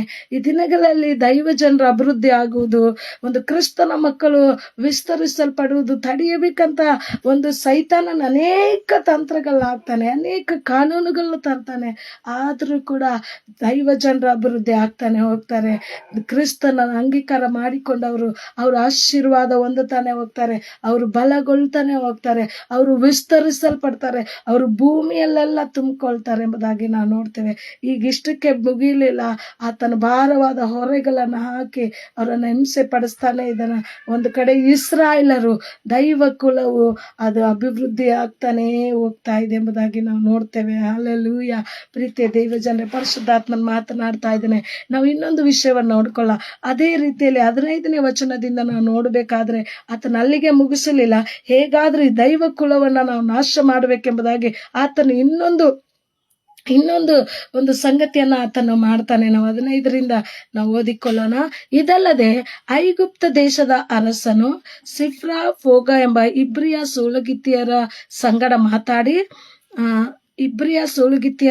ಮಾತಾಡಿ ಅವರಿಗೆ, ನೀವು ಇಬ್ರಿಯ ಹೆಂಗಸರಿಗೆ ಹೆರಿಗೆ ಮಾಡಿಸುವಾಗ ಅವರು ಹೇರುವುದು ಗಂಡು ಮಗುವಾಗಿದ್ರೆ ಕೊಲ್ಲಬೇಕು, ಹೆಣ್ಣಾಗಿದ್ರೆ ಉಳಿಸಬೇಕು ಎಂದು ಹೇಳಿದನು. ನಾವು ನೋಡ್ತಾ ಇದ್ದೇವೆ ಇಲ್ಲಿ ಇನ್ನೊಂದು ತರವಾದಂತ ಒಂದು ಉಪದ್ರವವನ್ನ ಒಂದು ಅರಸನು ತೆಗೆದುಕೊಂಡು ಬರುವುದನ್ನ. ಯಾಕಂದ್ರೆ ಈ ದೈವ ಕುಲವನ್ನ ಹೇಗಾದ್ರೂ ನಾಶ ಮಾಡಬೇಕು, ಈ ಜನರು ಹೆಚ್ಚಾಗ್ತಿದ್ದಾರೆ ಅನ್ನುವಂತ ಒಂದು ಉದ್ದೇಶದಿಂದ ಆತ ನಾಶ ಮಾಡ್ಬೇಕೆಂಬುದಾಗಿ ಇಲ್ಲಿ ಕೂಡ ನೋಡ್ತೇವೆ. ಆ ಒಂದು ಇಬ್ರಿಯ ಸೂಲಗಿತ್ತಿಯರ ಜೊತೆಗೆ ಏನ್ ಮಾಡಿದ್ನಂದ್ರೆ ಒಂದು ಒಪ್ಪಂದವನ್ನ ಒಂದು ಲಂಚ ಕೊಟ್ಟು ಒಂದು ಇದನ್ನ ಆತನ ಒಪ್ಪಂದವನ್ನ ಮಾಡಿಕೊಂಡನೆಂಬುದಾಗಿ ನಾವು ನೋಡ್ತಾ ಇದ್ದೇವೆ. ಆ ಒಂದು ಸ್ಥಳದಲ್ಲಿ ಯಾರು ಆ ಒಂದು ಇಸ್ರಾಯೇಲ್ ಜನರಲ್ಲಿ ಆ ಒಂದು ಇಬ್ರಿಯ ಹೆಣ್ಣು ಮಕ್ಕಳಿಗೆ ಗಂಡು ಮಗು ಹುಟ್ಟಿದ್ರೆ ಅವರನ್ನ ಕೊಲ್ಲಬೇಕು, ಹೆಣ್ಣು ಮಗುವಾಗಿದ್ರೆ ಅದನ್ನ ಉಳಿಸಬೇಕೆಂಬುದಾಗಿ ಆತನ ಒಂದು ನಿಯಮವನ್ನ, ಆ ಒಂದು ಸರ್ಕಾರದ ಒಂದು ನಿಯಮಗಳನ್ನ ಒಂದು ಸ್ಥಳದಲ್ಲಿ ಒಂದು ತೆಗೆದುಕೊಂಡು ಬರುವುದನ್ನ ನಾವು ನೋಡ್ತಾ ಇದ್ದೇವೆ. ಹಲ್ಲೆಲೂಯ. ಪ್ರೀತಿಯ ದೈವ ಜನರೇ, ನೋಡ್ರಿ, ಯಾರು ಏನೇ ರೂಲ್ಸ್ ಅನ್ನ ತೆಗೆದುಕೊಂಡು ಬರುವಾಗಲೂ, ಸರ್ಕಾರ ಒಂದು ಕ್ರಿಸ್ತನ ಮಕ್ಕಳಿಗೆ ವಿರುದ್ಧವಾಗಿ ಎಂತ ಕಾನೂನುಗಳು ತರುವಾಗಲೂ ಕೂಡ ಅದು ಯಾವುದು ಕೂಡ ನಿಲ್ಲಲಿಕ್ಕೆ ಸಾಧ್ಯ ಇಲ್ಲ. ಯಾಕಂದ್ರೆ ದೇವರು ತಾನೇ ಅವರನ್ನ ಆರಿಸಿಕೊಂಡು ಇಟ್ಟಂತ ದೇವರು. ಪ್ರೀತಿಯ ದೈವ ಜನರೇ, ಯಾವುದೇ ಕಾನೂನುಗಳು ಬರುವಾಗಲೂ ಹೆದರುವಂತ ಅವಶ್ಯಕತೆ ಇಲ್ಲ. ನಾವು ನೋಡ್ತೇವೆ ಈ ಒಂದು ಸ್ಥಳದಲ್ಲಿ ಎಂತ ದೊಡ್ಡ ಒಂದು ನಿಯಮ ಅಂತಂದ್ರೆ, ಎಂತ ಒಂದು ಸಂಗತಿ ಅಂತಂದ್ರೆ, ಆ ಒಂದು ಗಂಡು ಮಕ್ಕಳೆಲ್ಲ ಕೊಲ್ಲಬೇಕು ಅನ್ನುವಂತ ಒಂದು ನಿಯಮ. ಹೇಗಂದ್ರೆ ಗಂಡು ಮಕ್ಕಳು ಉಳಿಸುವುದಾದ್ರೆ ಈ ಒಂದು ಸಂತತಿ ಅಭಿವೃದ್ಧಿ ಆಗ್ತದೆ, ಈ ಒಂದು ಸಂತತಿ ಅಭಿವೃದ್ಧಿ ಆಗ್ತಾ ಹೋಗ್ತದೆ. ನಮ್ಮ ದೇಶದಲ್ಲಿ ಬಹಳ ಜನರಾಗಿ ಬಿಡ್ತಾರೆ ಇವರು ಅನ್ನುವಂಥದ್ದನ್ನ ಅವರು ಅದನ್ನ ನಾಶ ಮಾಡಬೇಕೆಂಬುದಾಗಿ ಒಂದು ಯೋಚನೆ ಮಾಡಿದ್ದಾರೆ ಎಂಬುದಾಗಿ ನಾವು ನೋಡ್ತೇವೆ. ಆದ್ರೆ ನಾವು ನೋಡ್ತೇವೆ ಪ್ರೀತಿಯ ದೈವ ಜನರೇ, ಆದ್ರೆ ಅಲ್ಲಿ 17ನೇ ವಚನದಲ್ಲಿ ನಾವು ನೋಡ್ತೇವೆ, ಆದರೆ ಸೂಲಗಿತ್ತಿಯರು ದೇವರಿಗೆ ಭಯಪಡುವವರಾದದ್ರಿಂದ ಐಗುಪ್ತರ ಅರಸನ ಮಾತಿನಂತೆ ಮಾಡದೆ ಗಂಡು ಮಕ್ಕಳನ್ನ ಉಳಿಸಿದನು. ಹಲ್ಲೆಲೂಯ. ನೋಡ್ರಿ, ಅಲ್ಲಿ ಕೂಡ ದೇವರಿಗೆ ಭಯಪಡುವಂತ ಕೆಲವರನ್ನ ಆತನ ಇಟ್ಟಿದ್ದಾನೆಂಬುದಾಗಿ ಈ ಒಂದು ಸ್ಥಳದಲ್ಲಿ ನೋಡ್ತೇವೆ. ಆ ಸೂಲಗಿತ್ತಿಯರು ಏನ್ ಮಾಡಿದಾರಂದ್ರೆ ದೇವರಿಗೆ ಭಯಪಡುವುದಾದ್ರಿಂದ ಅವರು ಗಂಡು ಮಕ್ಕಳನ್ನ ಸಾಯಿಸಲಿಲ್ಲ, ಕೊಲ್ಲಲಿಲ್ಲ ಎಂಬುದಾಗಿ ನಾವು ನೋಡ್ತಾ ಇದ್ದೇವೆ. ಹಲ್ಲೆಲೂಯ. ಪ್ರೀತಿಯ ದೇವ ಜನರೇ, ನೀನಿರುವಂತ ಸ್ಥಳದಲ್ಲಿ ಈ ದಿನದಲ್ಲಿ ಪರಿಶುದ್ಧಾತ್ಮನ್ ಮಾತನಾಡ್ತಾ ಇದ್ದಾನೆ. ಒಂದು ವಿರುದ್ಧವಾದ ಒಂದು ದೇವ ಜನರಿಗೆ ವಿರುದ್ಧವಾದ ನಿಯಮಾವಳಿಗಳು, ಒಂದು ಕಟ್ಟಳೆಗಳು ಬರುವಾಗ ಯಾವ ರೀತಿಯಲ್ಲಿ ನೀನು ನಾನು ವರ್ತಿಸ್ತಾ ಇದ್ದೇವೆ. ಈ ಒಂದು ಸೂಲಗಿತ್ತಿಯರ ವಿಷಯದಲ್ಲಿ ವಿಶೇಷವಾಗಿ ನಾವು ನೋಡ್ಬೋದು. ಇತ್ತೀಚಿನ ದಿನಗಳಲ್ಲಿ ನಾವು ನೋಡ್ಬೇಕಾದ್ರೆ ಒಂದು ನರ್ಸಸ್ ಅಂತ ಹೇಳ್ಬೋದು, ಇನ್ನು ಒಂದು ಡಾಕ್ಟರ್ಸ್ ಅಥವಾ ಒಂದು ಒಂದು ಮೆಡಿಕಲ್ ಡಿಪಾರ್ಟ್ಮೆಂಟ್ ಅಲ್ಲಿ ಇರುವಂತವ್ರು, ಅವರು ಏನ್ ಮಾಡಿದ್ರು ಅಂದ್ರೆ ಅವ್ರ ಕೈಯಲ್ಲಿ ಇರ್ತದೆ ಎಲ್ಲ ಕೂಡ. ಅದಕ್ಕೋಸ್ಕರ ಅವರಿಗೆ ಹೇಳ್ತಾ ಇದ್ದಾನೆ, ಆ ಗಂಡು ಮಕ್ಕಳನ್ನೆಲ್ಲ ಕೊಲ್ಲಬೇಕೆಂಬುದಾಗಿ, ಆದ್ರೆ ಅವರು ದೇವರಿಗೆ ಭಯ ಪಡುವವರೆಂಬುದಾಗಿ. ಹಲ್ಲೆಲೂಯ. ಪ್ರೀತಿ ದೇವ ಜನರೇ, ಜ್ಞಾನೋಕ್ತಿ 10ನೇ ಅಧ್ಯಾಯದಲ್ಲಿ 27ನೇ ವಚನದಲ್ಲಿ ಈ ರೀತಿಯಾಗಿ ಬರೆಯಲ್ಪಟ್ಟಿದೆ. ಏನಪ್ಪಾ ಅಂದ್ರೆ, ದೇವರ ಒಂದು ಯೆಹೋವನಿಗೆ ಭಯ ಪಡುವವರ ದಿನಗಳಿಗೆ ವೃದ್ಧಿ ಎಂಬುದಾಗಿ. ಹಲ್ಲೆಲೂಯ. ನೋಡ್ರಿ, ಅವರ ದಿನಗಳಿಗೆ ವೃದ್ಧಿ ಎಂಬುದಾಗಿ. ಅವರು ದೇವರಿಗೆ ಯಾರು ಭಯಪಟ್ಟು ಜೀವಿಸ್ತಾರೋ ಅವ್ರ ದಿನಗಳನ್ನ ದೇವರು ಹೆಚ್ಚಿಸ್ತಾನೆ ಎಂಬುದಾಗಿ. ಈ ಸುಳ್ಗಿತ್ತರು ಹಾಗೆ ಮಾಡಿದ್ರು ಎಂಬುದಾಗಿ ನಾವು ನೋಡ್ತೇವೆ. ಅವರು ಏನ್ ಮಾಡಿದ್ರು ಅಂದ್ರೆ, ಆ ಒಂದು ದೇವರಿಗೆ ಭಯಪಟ್ಟುವುದರಿಂದ ಯಾವ ಗಂಡು ಮಕ್ಕಳನ್ನು ಕೂಡ ಅವರು ಕೊಳ್ಳಲಿಲ್ಲ. ಈ ದಿನ ನೀನು ನಾನು ದೇವರ ಭಯದಲ್ಲಿ ಜೀವಿಸ್ತಾ ಇದ್ದೇವ? ದೇವರಿಗೆ ಭಯ ಪಡುವುದರಿಂದ ಒಂದು ನಮ್ಮ ಜೀವಿತಗಳಿಗೆ, ನಮ್ಮ ದಿನಗಳಿಗೆ ಅದು ವೃದ್ಧಿ ಎಂಬುದಾಗಿ ನಾವು ನೋಡ್ತೇವೆ. ನಮ್ಮ ಒಂದು ಜೀವಿತದಲ್ಲಿ ಅದು ಅಭಿವೃದ್ಧಿಯನ್ನ ಕಾಣುವಂತ ದಿನಗಳೆಂಬುದಾಗಿ ನಾವು ನೋಡ್ತೇವೆ. ನೀನು ದೇವರಿಗೆ ಭಯಪಡುವವನ, ನೀನು ದೇವರಿಗೆ ಭಯಪಡುವವಳ. ಈ ದಿನದಲ್ಲಿ ಪರಿಶುದ್ಧಾತ್ಮನು ಮಾತನಾಡ್ತಾ ಇದ್ದಾನೆ. ಅಲ್ಲಿ ವಿರುದ್ಧವಾಗಿ ಅರಸನೇ ಆ ಒಂದು ಅಪ್ಪಣೆಯನ್ನು ಕೊಟ್ಟಿದ್ದಾನೆ, ಅರಸನೇ ಅದನ್ನ ಕೊಟ್ಟಿದ್ದಾನೆ. ಆದ್ರೆ ಅವರು ಈ ಲೋಕದ ಅಧಿಕಾರಿಯನ್ನ ನೋಡದೆ ಪರಲೋಕದ ದೇವರಿಗೆ ಭಯಪಡುವವರಾಗಿದ್ರು. ಆ ಒಂದು ಸೂಳುಗಿತ್ತಿಯರು ಆ ಒಂದು ಪರಲೋಕದ ದೇವರಿಗೆ ಭಯಪಟ್ಟವರಾಗಿ ಆ ಗಂಡು ಮಕ್ಕಳನ್ನು ಅವರು ಸಾಯಿಸಲಿಲ್ಲ ಎಂಬುದಾಗಿ ನಾವು ನೋಡ್ತಾ ಇದ್ದೇವೆ. ದೇವರ ಆತ್ಮನು ಮಾತನಾಡ್ತಾ ಇದ್ದಾನೆ, ನಾವು ದೇವರಿಗೆ ಭಯಪಡುವವರಾದ್ರೆ ನಮ್ಮ ದಿನಗಳನ್ನು ಆತನು ವೃದ್ಧಿಪಡಿಸ್ತಾನೆ. ಹಾಗೆ ದೇವರು ಮುಂದೆ ನಾವು ನೋಡ್ತೇವೆ, ದೇವರು ಆ ಸೂಳುಗಿತ್ತಿಯರ ವಿಷಯದಲ್ಲಿ ದೇವರು ಅವರನ್ನ ಕರುಣಿಸಿದನು ಮತ್ತು ಅವರ ವಿಷಯದಲ್ಲಿ ಅವ್ರಿಗೆ ವಂಶಾಭಿವೃದ್ಧಿಯನ್ನ ಮಾಡಿದನು ಎಂಬುದಾಗಿ ನಾವು ನೋಡ್ತಾ ಇದ್ದೇವೆ. ಹಲ್ಲೆಲೂಯ. ಅಲ್ಲಿ 21ನೇ ವಚನದಲ್ಲಿ ನಾವು ನೋಡ್ತೇವೆ, ಅವರು ದೇವರಿಗೆ ಭಯಪಟ್ಟದ್ದರಿಂದ ಆತನವರಿಗೆ ವಂಶಾಭಿವೃದ್ಧಿಯನ್ನ ಉಂಟು ಮಾಡಿದನು. ಹಲ್ಲೆಲೂಯ. ಮತ್ತು ನೋಡ್ತೇವೆ, ಇಂತಹ ಒಂದು ವಿರುದ್ಧವಾದ ಕಾನೂನುಗಳು ಬರುವಾಗಲೂ, ಇಂತಹ ನಿಯಮಗಳು ಬರುವಾಗಲೂ, ಎರಡನೇದಾಗಿ ನಾವು ನೋಡ್ತೇವೆ, ಗಂಡು ಮಕ್ಕಳನ್ನೆಲ್ಲ ಕೊಲ್ಲಿಸಬೇಕನ್ನುವಂತ ನಿಯಮವನ್ನ ಅರಸನು ತೆಗೆದುಕೊಂಡು ಬಂದಿದ್ದಾನೆ ಆ ದೇಶದಲ್ಲಿ. ಆದ್ರೂ ಕೂಡ ಆ ಒಂದು ದೈವ ಕುಲವು ಹೆಚ್ಚುತ್ತಾ ಬಂದಿದೆ. 21ನೇ ವಚನ ಕೊನೆ ಭಾಗದಲ್ಲಿ ನಾವು ನೋಡ್ತೇವೆ, ಇದಲ್ಲದೆ ಇಸ್ರಾಯೇಲರು ಹೆಚ್ಚಿ ಬಲಗೊಂಡರು. ಹಲ್ಲೆಲೂಯ. ಇಂಥ ವಿರುದ್ಧವಾದ ಕಾನೂನುಗಳು ಬರುವಾಗಲೂ ಕೂಡ ಇಸ್ರಾಯೇಲರು ಹೆಚ್ಚಿಸಲ್ಪಟ್ಟರು, ಅಭಿವೃದ್ಧಿ ಆದರೆಂಬುದಾಗಿ. ಹಲ್ಲೆಲೂಯ. ಈ ದಿನಗಳಲ್ಲಿ ನಿನಗೆ ಕಷ್ಟ ಬಂದಿದೆಯಾ, ಸಮಸ್ಯೆ ಬಂದಿದೆಯಾ, ನೀನು ಹೆದರುವಂತ ಅವಶ್ಯಕತೆ ಇಲ್ಲ. ದೇವರು ನಿನ್ನನ್ನು ಬಲಪಡಿಸ್ತಾನೆ. ನೀನು ವಿಸ್ತರಿಸಿಕೊಳ್ಳಲ್ಪಡುವ ಹಾಗೆ, ನೀನು ಹೆಚ್ಚಿಸಲ್ಪಡುವ ಹಾಗೆ ಕರ್ತನು ನಿನ್ನನ್ನು ಅಭಿವೃದ್ಧಿ ಮಾಡುವಾತನಾಗಿದ್ದಾನೆ.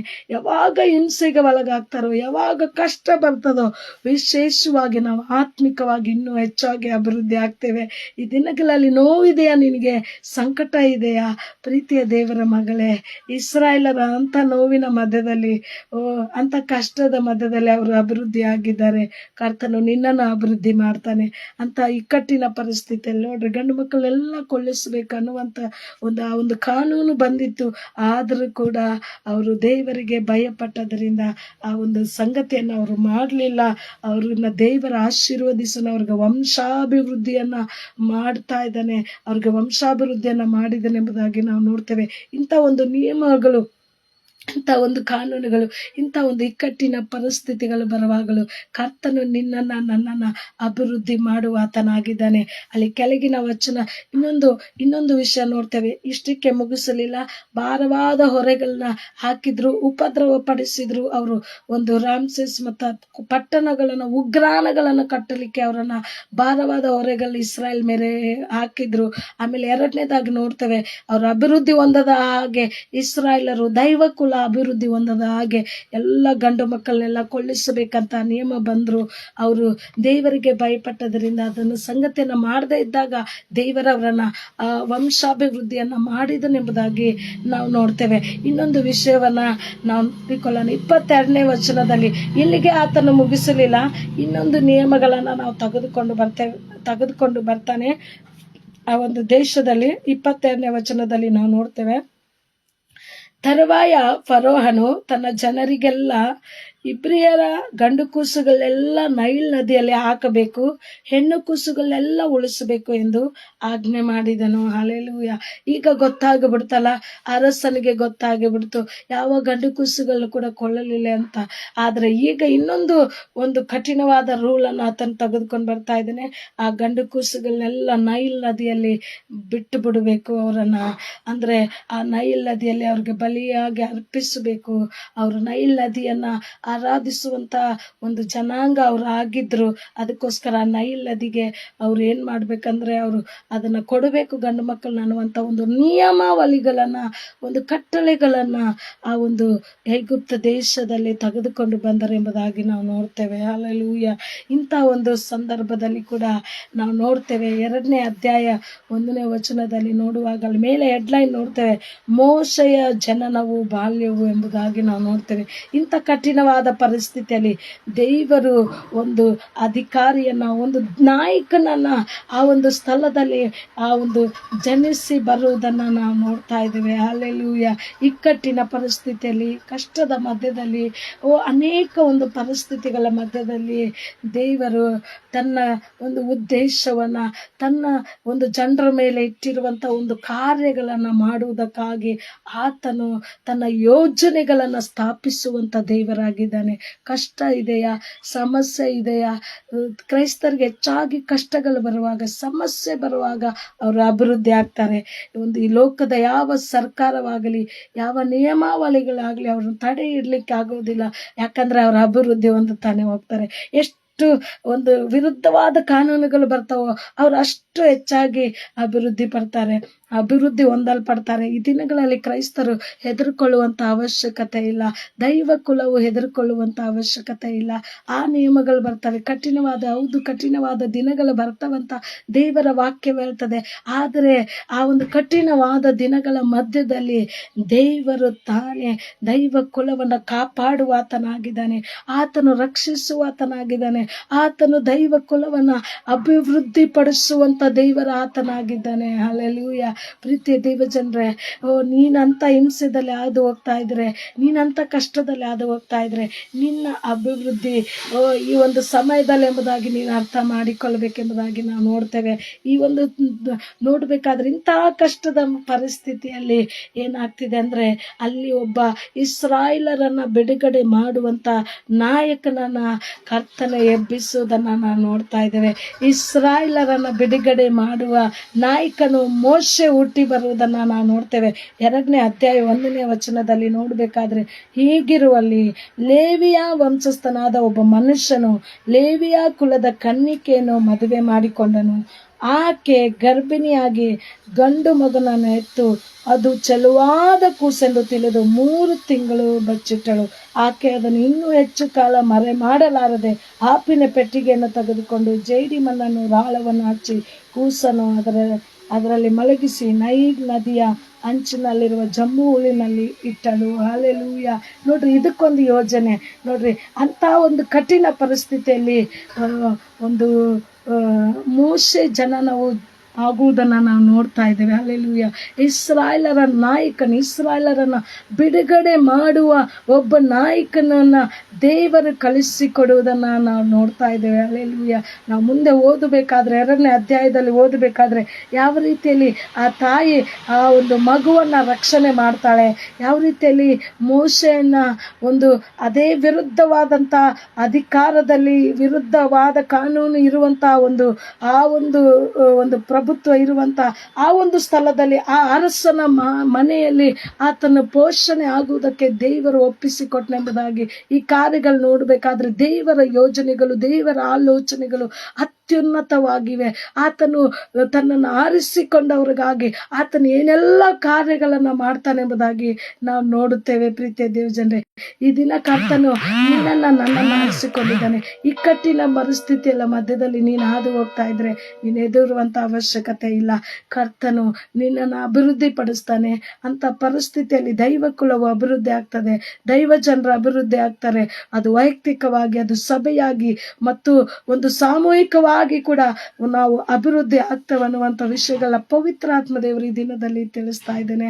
ಅದೇ ರೀತಿಯಲ್ಲಿ ನಾವು ಹೊಸ ಒಡಂಬಡಿಕೆಯಲ್ಲಿ ಯೇಸು ಕ್ರಿಸ್ತನ ಜನನ ಮತ್ತು ಯೋಹಾನನು ಸ್ನಾನಿಕನಾದನ ಯೋಹಾನನು ಹುಟ್ಟುವ ಸಮಯದಲ್ಲಿ ನಾವು ನೋಡ್ತೇವೆ, ಅವರನ್ನು ಕೂಡ ಅವರು ಇರುವಂಥ ಸಂದರ್ಭದಲ್ಲಿ ಕೂಡ ಒಂದು ಬಹಳ ಕಠಿಣವಾದ ಕಾನೂನುಗಳು, ಬಹಳ ಕಠಿಣವಾದ ರೋಮ್ ಸರ್ಕಾರ ಆ ದಿನಗಳಲ್ಲಿತ್ತು. ಯೇಸು ಸ್ವಾಮಿ ಹುಟ್ಟಿದಾಗಲೂ ಕೂಡ ನಾವು ನೋಡ್ತೇವೆ, ಅಲ್ಲಿರುವಂಥ ಗಂಡು ಕೂಸುಗಳೆಲ್ಲ ಕೊಲ್ಲಿಸಬೇಕು, ಒಂದು ರಾಮದಲ್ಲಿ ಬೊಬ್ಬೆಯು ಹುಟ್ಟಿತೆಂಬುದಾಗಿ ಮತ್ತಾಯನ ಬರೆದ ಸುವಾರ್ತೆ ನಾವು 2ನೇ ಅಧ್ಯಾಯದಲ್ಲಿ ನಾವು ನೋಡ್ತೇವೆ. ಆ ಒಂದು ಎಲ್ಲ ವಾಗ್ದಾನದ ವಚನಗಳು ನುಡಿಯಲ್ಪಟ್ಟಿರುವ ಹಾಗೆ ಆ ಒಂದು ಸ್ಥಳದಲ್ಲಿ ನಾವು ನೋಡ್ತೇವೆ. ಆ ಒಂದು ದೇಶದ ಅರಸನು ಎಲ್ಲ ಒಂದು ಜನರನ್ನ, ಎಲ್ಲ ಗಂಡು ಮಕ್ಕಳನ್ನೆಲ್ಲ ಕೊಲ್ಲಿಸುವುದನ್ನು ನಾವು ನೋಡ್ತಾ ಇದ್ದೇವೆ. ಯಾವಾಗ ಇಕ್ಕಟ್ಟಿದೆಯೋ, ಯಾವಾಗ ಸಮಸ್ಯೆ ಇದೆಯೋ, ಆವಾಗ ಕರ್ತನು ತನ್ನ ರಕ್ಷಕನನ್ನ, ತನ್ನ ಬಿಡುಗಡೆ ನಾಯಕರನ್ನ ಎಬ್ಬಿಸುವುದನ್ನ, ಕಳಿಸುವುದನ್ನು ನಾವು ನೋಡ್ತಾ ಇದ್ದೇವೆ. ಆ ಒಂದು ಹೊಸ ಒಡಂಬಡಿಕೆಯಲ್ಲಿ ಕೂಡ ಯೇಸು ಸ್ವಾಮಿ ಜನನ ಮತ್ತು ಸ್ನಾನಿಕನಾದ ಯೋಹಾನನು ಕೂಡ ಹಾಗೆ ಕಳಿಸಲ್ಪಟ್ಟರು. ಅವರು ಇಕ್ಕಟ್ಟಿನ ಮಧ್ಯದಲ್ಲಿ ಒಂದು ಸರ್ಕಾರವೆಲ್ಲ ವಿರುದ್ಧವಾಗಿರುವಂತ ಸಂದರ್ಭದಲ್ಲಿ ಕರ್ತನು ತನ್ನ ಉದ್ದೇಶಗಳನ್ನ, ಒಂದು ಕರ್ತನು ಜನರ ಮೇಲೆ ಇಟ್ಟಿರುವಂತಹ ಆತನ ಉದ್ದೇಶಗಳನ್ನ ಮತ್ತು ಆ ರಕ್ಷಕನನ್ನ ಕಳಿಸುವಂತ ಆತನ ಉದ್ದೇಶವನ್ನ ನೆರವೇರಿಸುವುದನ್ನ ನಾವು ನೋಡ್ತಾ ಇದ್ದೇವೆ. ಇಕ್ಕಟ್ಟಿನಲ್ಲಿ ಇರುವಂತಹ ಜನರಿಗೆ ಬಿಡುಗಡೆ ಮಾಡುವುದಕ್ಕಾಗಿ ಈ ಒಂದು ಇಸ್ರಾಯೇಲ್ ಜನರಿಗೆ ಮೋಶೆಯನ್ನ ಈ ಒಂದು ಸ್ಥಳದಲ್ಲಿ, ಈ ಒಂದು ಸಮಯದಲ್ಲಿ ದೇವರು ಕಳಿಸಿಕೊಡುವುದನ್ನ ನಾವು ನೋಡ್ತೇವೆ. ಹೊಸ ಒಡಂಬಡಿಕೆಯಲ್ಲಿ ಯೇಸು ಕ್ರಿಸ್ತನನ್ನು ಜನನ ಕೂಡ ಹಾಗೆ ಆಯ್ತೆಂಬುದಾಗಿ ನಾವು ನೋಡ್ತೇವೆ. ಈ ದಿನಗಳಲ್ಲಿ ಪ್ರೀತಿಯ ದೇವ ಜನರೇ, ಆತ್ಮಿಕವಾಗಿ ನಾವು ಅರ್ಥ ಮಾಡಿಕೊಳ್ಬೇಕು. ನಾವು ಕಷ್ಟದಲ್ಲಿದ್ರೆ ನಾವು ಅಭಿವೃದ್ಧಿ ಆಗ್ತೇವೆ, ಸಮಸ್ಯೆ ಬಂದಿರುವುದಾದ್ರೆ ನಾವು ಅಭಿವೃದ್ಧಿ ಆಗ್ತೇವೆ ಎಂಬುದಾಗಿ ಒಂದು ಮಾತು ಒಂದು ಪ್ರಸಂಗಿ ಪುಸ್ತಕದಲ್ಲಿ ನಾವು ನೋಡ್ತೇವೆ. ಪ್ರಸಂಗಿ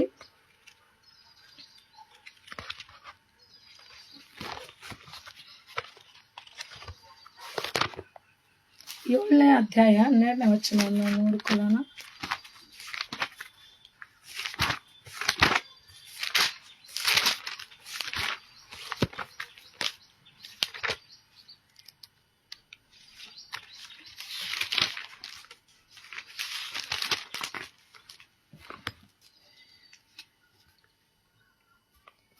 ಏಳನೇ ಅಧ್ಯಾಯ 14ನೇ ವಚನದಲ್ಲಿ ನಾವು ನೋಡ್ತೇವೆ. 2ನೇ ಭಾಗದಲ್ಲಿ ಸುಖದ ದಿನದಲ್ಲಿ ಸುಖದಿಂದಿರು, ದುಃಖದ ದಿನದಲ್ಲಿ ಯೋಚಿಸು ಎಂಬುದಾಗಿ. ಹಲ್ಲೆಲೂಯಾ. ಪ್ರೀತಿಯ ದೇವ ಜನರೇ, ಸುಖದ ದಿನದಲ್ಲಿ ಸುಖದಿಂದಿರು, ದುಃಖ ಬರುವಾಗ ಯೋಚನೆ ಮಾಡೆಂಬುದಾಗಿ ಪ್ರಸಂಗಿ 7ನೇ ಅಧ್ಯಾಯ 14ನೇ ವಚನದಲ್ಲಿ ಸುಂದರವಾಗಿ ಬರೀತಾನೆ. ಒಂದು ವೇಳೆ ನಿನಗೆ ಕಷ್ಟ ಇದೆಯಾ, ನಿನಗೆ ಇಕ್ಕಟ್ಟಿದೆಯಾ, ಸಮಸ್ಯೆ ಇದೆಯಾ, ನೀನು ಎದುರ್ಕೊಳ್ಳುವಂತ ಒಂದು ಭಯ ಇಲ್ಲ, ಎದುರ್ಕೊಳ್ಳುವಂಥದ್ದು ಏನೂ ಇಲ್ಲ. ಆದರೆ ಕರ್ತನು ತಾನೇ ಮಾತನಾಡ್ತಾ ಇದ್ದಾನೆ. ಸುಖದ ದಿನದಲ್ಲಿ ಇರುವಾಗ ಸುಖದಿಂದಿರು, ಒಂದು ಕಷ್ಟ ಬರುವಾಗ ಅವಾಗ ಯೋಚನೆ ಮಾಡು, ದೇವರು ಯಾವ ರೀತಿಯಲ್ಲಿ ಈ ಕಷ್ಟದಿಂದ ಬಿಡುಗಡೆ ಮಾಡ್ತಾನೆ, ಈ ಸಮಸ್ಯೆಯಿಂದ ಬಿಡುಗಡೆ ಮಾಡ್ತಾನೆ. ಯಾಕಂದ್ರೆ ಇಸ್ರಾಯೇಲರು ಆ ದಿನಗಳಲ್ಲಿ ಕಷ್ಟಗಳಲ್ಲಿರುವಾಗ, ಅವರ ಸಮಸ್ಯೆಗಳಲ್ಲಿರುವಾಗ ಅವರು ಅಭಿವೃದ್ಧಿ ಆಗ್ತಾ ಇದ್ರು. ಯಾವ ಸಪೋರ್ಟ್ ಅವ್ರಿಗೆ ಇರಲಿಲ್ಲ. ಯಾಕಂದ್ರೆ ಯೋಸೇಫನು ಅವರು ಬಂದಾಗ ಇದ್ದಂತ ಯೋಸೇಫನು ಕೂಡ ಇರಲಿಲ್ಲ, ಅವ್ರ ಹಿರಿಯರು ಕೂಡ ಇರಲಿಲ್ಲ, ಯಾರು ಕೂಡ ಇರಲಿಲ್ಲ. ಆದ್ರೂ ಕೂಡ ದೈವ ಕುಲವು ಅಭಿವೃದ್ಧಿ ಹೊಂದುತ್ತಾ ಹೋಯಿತು. ಈ ದಿನಗಳಲ್ಲಿ ಕೂಡ ಕರ್ತನು ತನ್ನ ಮಕ್ಕಳನ್ನ ಅಭಿವೃದ್ಧಿ ಮಾಡ್ತಾನೆ. ನಿನ್ನನ್ನ ನನ್ನನ್ನು ಆರಿಸಿಕೊಂಡಂತ ದೇವರು ನಂಬಿಗಸ್ತನಾಗಿದ್ದಾನೆ. ಆತ ನಿನ್ನನ್ನ ನನ್ನನ್ನ ಅಭಿವೃದ್ಧಿ ಮಾಡ್ತಾನೆ. ನೀನು ಕಷ್ಟದಲ್ಲಿ, ಸಮಸ್ಯೆದಲ್ಲಿ, ಒಂದು ಇಕ್ಕಟ್ಟಿನಲ್ಲಿ, ಉಪದ್ರವಗಳಲ್ಲಿ, ಸಂಕಷ್ಟಗಳಲ್ಲಿ, ಕಣ್ಣೀರಿನಲ್ಲಿ ನೀನು ಹಾದು ಹೋಗ್ತಾ ಇದ್ರೆ ನಿನ್ನ ಅಭಿವೃದ್ಧಿ ಇದೆ ಎಂಬುದಾಗಿ ನೀನು ಯೋಚಿಸು ಎಂಬುದಾಗಿ ಕರ್ತನು ಈ ದಿನದಲ್ಲಿ ಹೇಳ್ತಾ ಇದ್ದಾನೆ. ಸುಖದ ದಿನದಲ್ಲಿ ಸುಖದಿಂದಿರು, ದುಃಖ ಬರುವಾಗ ಯೋಚನೆ ಮಾಡಬೇಕು. ದೇವರು ಯಾವ ರೀತಿಯಲ್ಲಿ ನಮ್ಮನ್ನು ಅಭಿವೃದ್ಧಿ ಮಾಡ್ತಾನೆ, ಯಾವ ರೀತಿಯಲ್ಲಿ ಕಷ್ಟದಿಂದ ಬಿಡುಗಡೆ ಮಾಡ್ತಾನೆ ಎಂಬುದಾಗಿ ನಾವು ಯೋಚನೆ ಮಾಡಬೇಕು. ಕರ್ತನ ಈ ಮಾತುಗಳನ್ನು ಆಶೀರ್ವಾದ ಮಾಡಲಿ. ನಾವು ಪ್ರಾರ್ಥನೆ ಮಾಡಿಕೊಂಡು ನಾವು ಮುಗಿಸಿಕೊಳ್ಳೋಣ. ಪ್ರೀತಿಯ ದೇವ ಜನರೇ, ಥ್ಯಾಂಕ್ ಯು ಜೀಸಸ್. ಸ್ತೋತ್ರ ಕರ್ತನೇ, ಸ್ತೋತ್ರ. ಉದಯ ಕಾಲ ಸಮಯಕ್ಕಾಗಿ ಸ್ತೋತ್ರ. ಸ್ವಲ್ಪ ಸಮಯ ನಿನ್ನ ಮಾತುಗಳ ಹಂಚಿಕೊಳ್ಳಿಕ್ಕೆ ಕರ್ತನೆ ಈ ಒಂದು ಸಂದರ್ಭದಲ್ಲಿ ಕೊಟ್ಟಿರುವಂತ ಒಳ್ಳೆ ಅವಕಾಶಕ್ಕಾಗಿ ಸ್ತೋತ್ರಪ್ಪ. ಕರ್ತನೆ, ನಾವು ಕಷ್ಟದ ಮಧ್ಯದಲ್ಲಿ, ಸಮಸ್ಯೆದ ಮಧ್ಯದಲ್ಲಿ, ಇಸ್ರಾಯೇಲರು ಐಗುಪ್ತ ದೇಶದಲ್ಲಿದ್ದಾಗ ಯಾವ ರೀತಿಯಲ್ಲಿ ಅಭಿವೃದ್ಧಿ ಆಗಿದ್ರು ಕರ್ತನೆ, ನಮ್ಮೊಟ್ಟಿಗೆ ನೀನು ಮಾತನಾಡಿದ್ದೆ, ಅದಕ್ಕಾಗಿ ಸ್ತೋತ್ರ. ಈ ಸಮಯದಲ್ಲಿ ಅಪ್ಪ, ಈ ಒಂದು ಯಾರೆಲ್ಲ ಫೇಸ್ಬುಕ್ ಲೈವ್ ಅನ್ನು ನೋಡ್ತಿದಾರೋ ಅವರೆಲ್ಲರನ್ನ ಆಶೀರ್ವದಿಸು. ಇದರ ಮುಖಾಂತರ ಅನೇಕರು ಬಿಡುಗಡೆ ಹೊಂದುವ ಹಾಗೆ ಅಪ್ಪ, ಉಪದ್ರವಗಳಲ್ಲಿ ಅವರ ಅಭಿವೃದ್ಧಿ ಹೊಂದುವ ಹಾಗೆ ನೀನು ಕೃಪೆ ಮಾಡುತ್ತೆ ಎಂಬುದಾಗಿ ನೀನು ಮಾತನಾಡಿದ್ದಿ, ಅದಕ್ಕಾಗಿ ಸ್ತೋತ್ರ ಕರ್ತನೆ. ಎಲ್ಲರನ್ನ ಆಶೀರ್ವದಿಸು, ಈ ಸಮಯವನ್ನು ಆಶೀರ್ವಾದ ಮಾಡು. ನಿನ್ನ ಹಸ್ತಕ್ಕೆ ಒಪ್ಪಿಸಿಕೊಡ್ತಾ ಇದ್ವಿ. ನಿನ್ನ ಕೃಪೆಯೊಂದಿಗೆ ನಮ್ಮನ್ನು ನಡೆಸಪ್ಪ ಕರ್ತನೆ. ಈ ಒಂದು ಗಿಲ್ಗಾಲ್ ಸರ್ಕಲ್ ಆಫ್ ಸ್ಟೋನ್ ಈ ಸೇವೆಯನ್ನ, ಈ ಪೇಜನ್ನು ಕರ್ತನೆ ಆಶೀರ್ವದಿಸು. ಇನ್ನೂ ಅನೇಕರು ನೋಡುವಂತೆ, ಅನೇಕರು ಆಶೀರ್ವಾದ ಹೊಂದುವಂತೆ ಕರ್ತನಾದ ಯೇಸುವೇ ನಿನ್ನ ಕೃಪೆ ಕೊಡು. ಹಾಗೆ ಮಾಡಿದ್ದಕ್ಕಾಗಿ ಸ್ತೋತ್ರ. ಪ್ರಾರ್ಥನೆ ಕೇಳಿರುವುದಕ್ಕಾಗಿ ಸ್ತೋತ್ರ. ಎಲ್ಲ ಮಹಿಮೆ ನಿಮಗೆ ಸಲ್ಲಿಸುತ್ತಾ ಯೇಸು ಕ್ರಿಸ್ತ ನಾಮದಲ್ಲಿ ಪ್ರಾರ್ಥಿಸಿ ಬೇಡಿ ಹೊಂದಿದ್ದೇವೆ ತಂದೆ ಆದ ದೇವರೇ, amen amen. Praise the Lord. ಎಲ್ಲರಿಗೂ ಈ ಅವಕಾಶವನ್ನು ಕೊಟ್ಟಿರುವಂಥ ಒಂದು ಗಿಲ್ಗಾಲ್ ಸರ್ಕಲ್ ಆಫ್ ಸ್ಟೋನ್ ಎಲ್ಲ ತಂಡದವ್ರಿಗೂ ಕೂಡ ಯೇಸು ಕ್ರಿಸ್ತ ನಾಮದಲ್ಲಿ ನಾನು ವಂದಿಸುತ್ತೇನೆ. Thank you very much.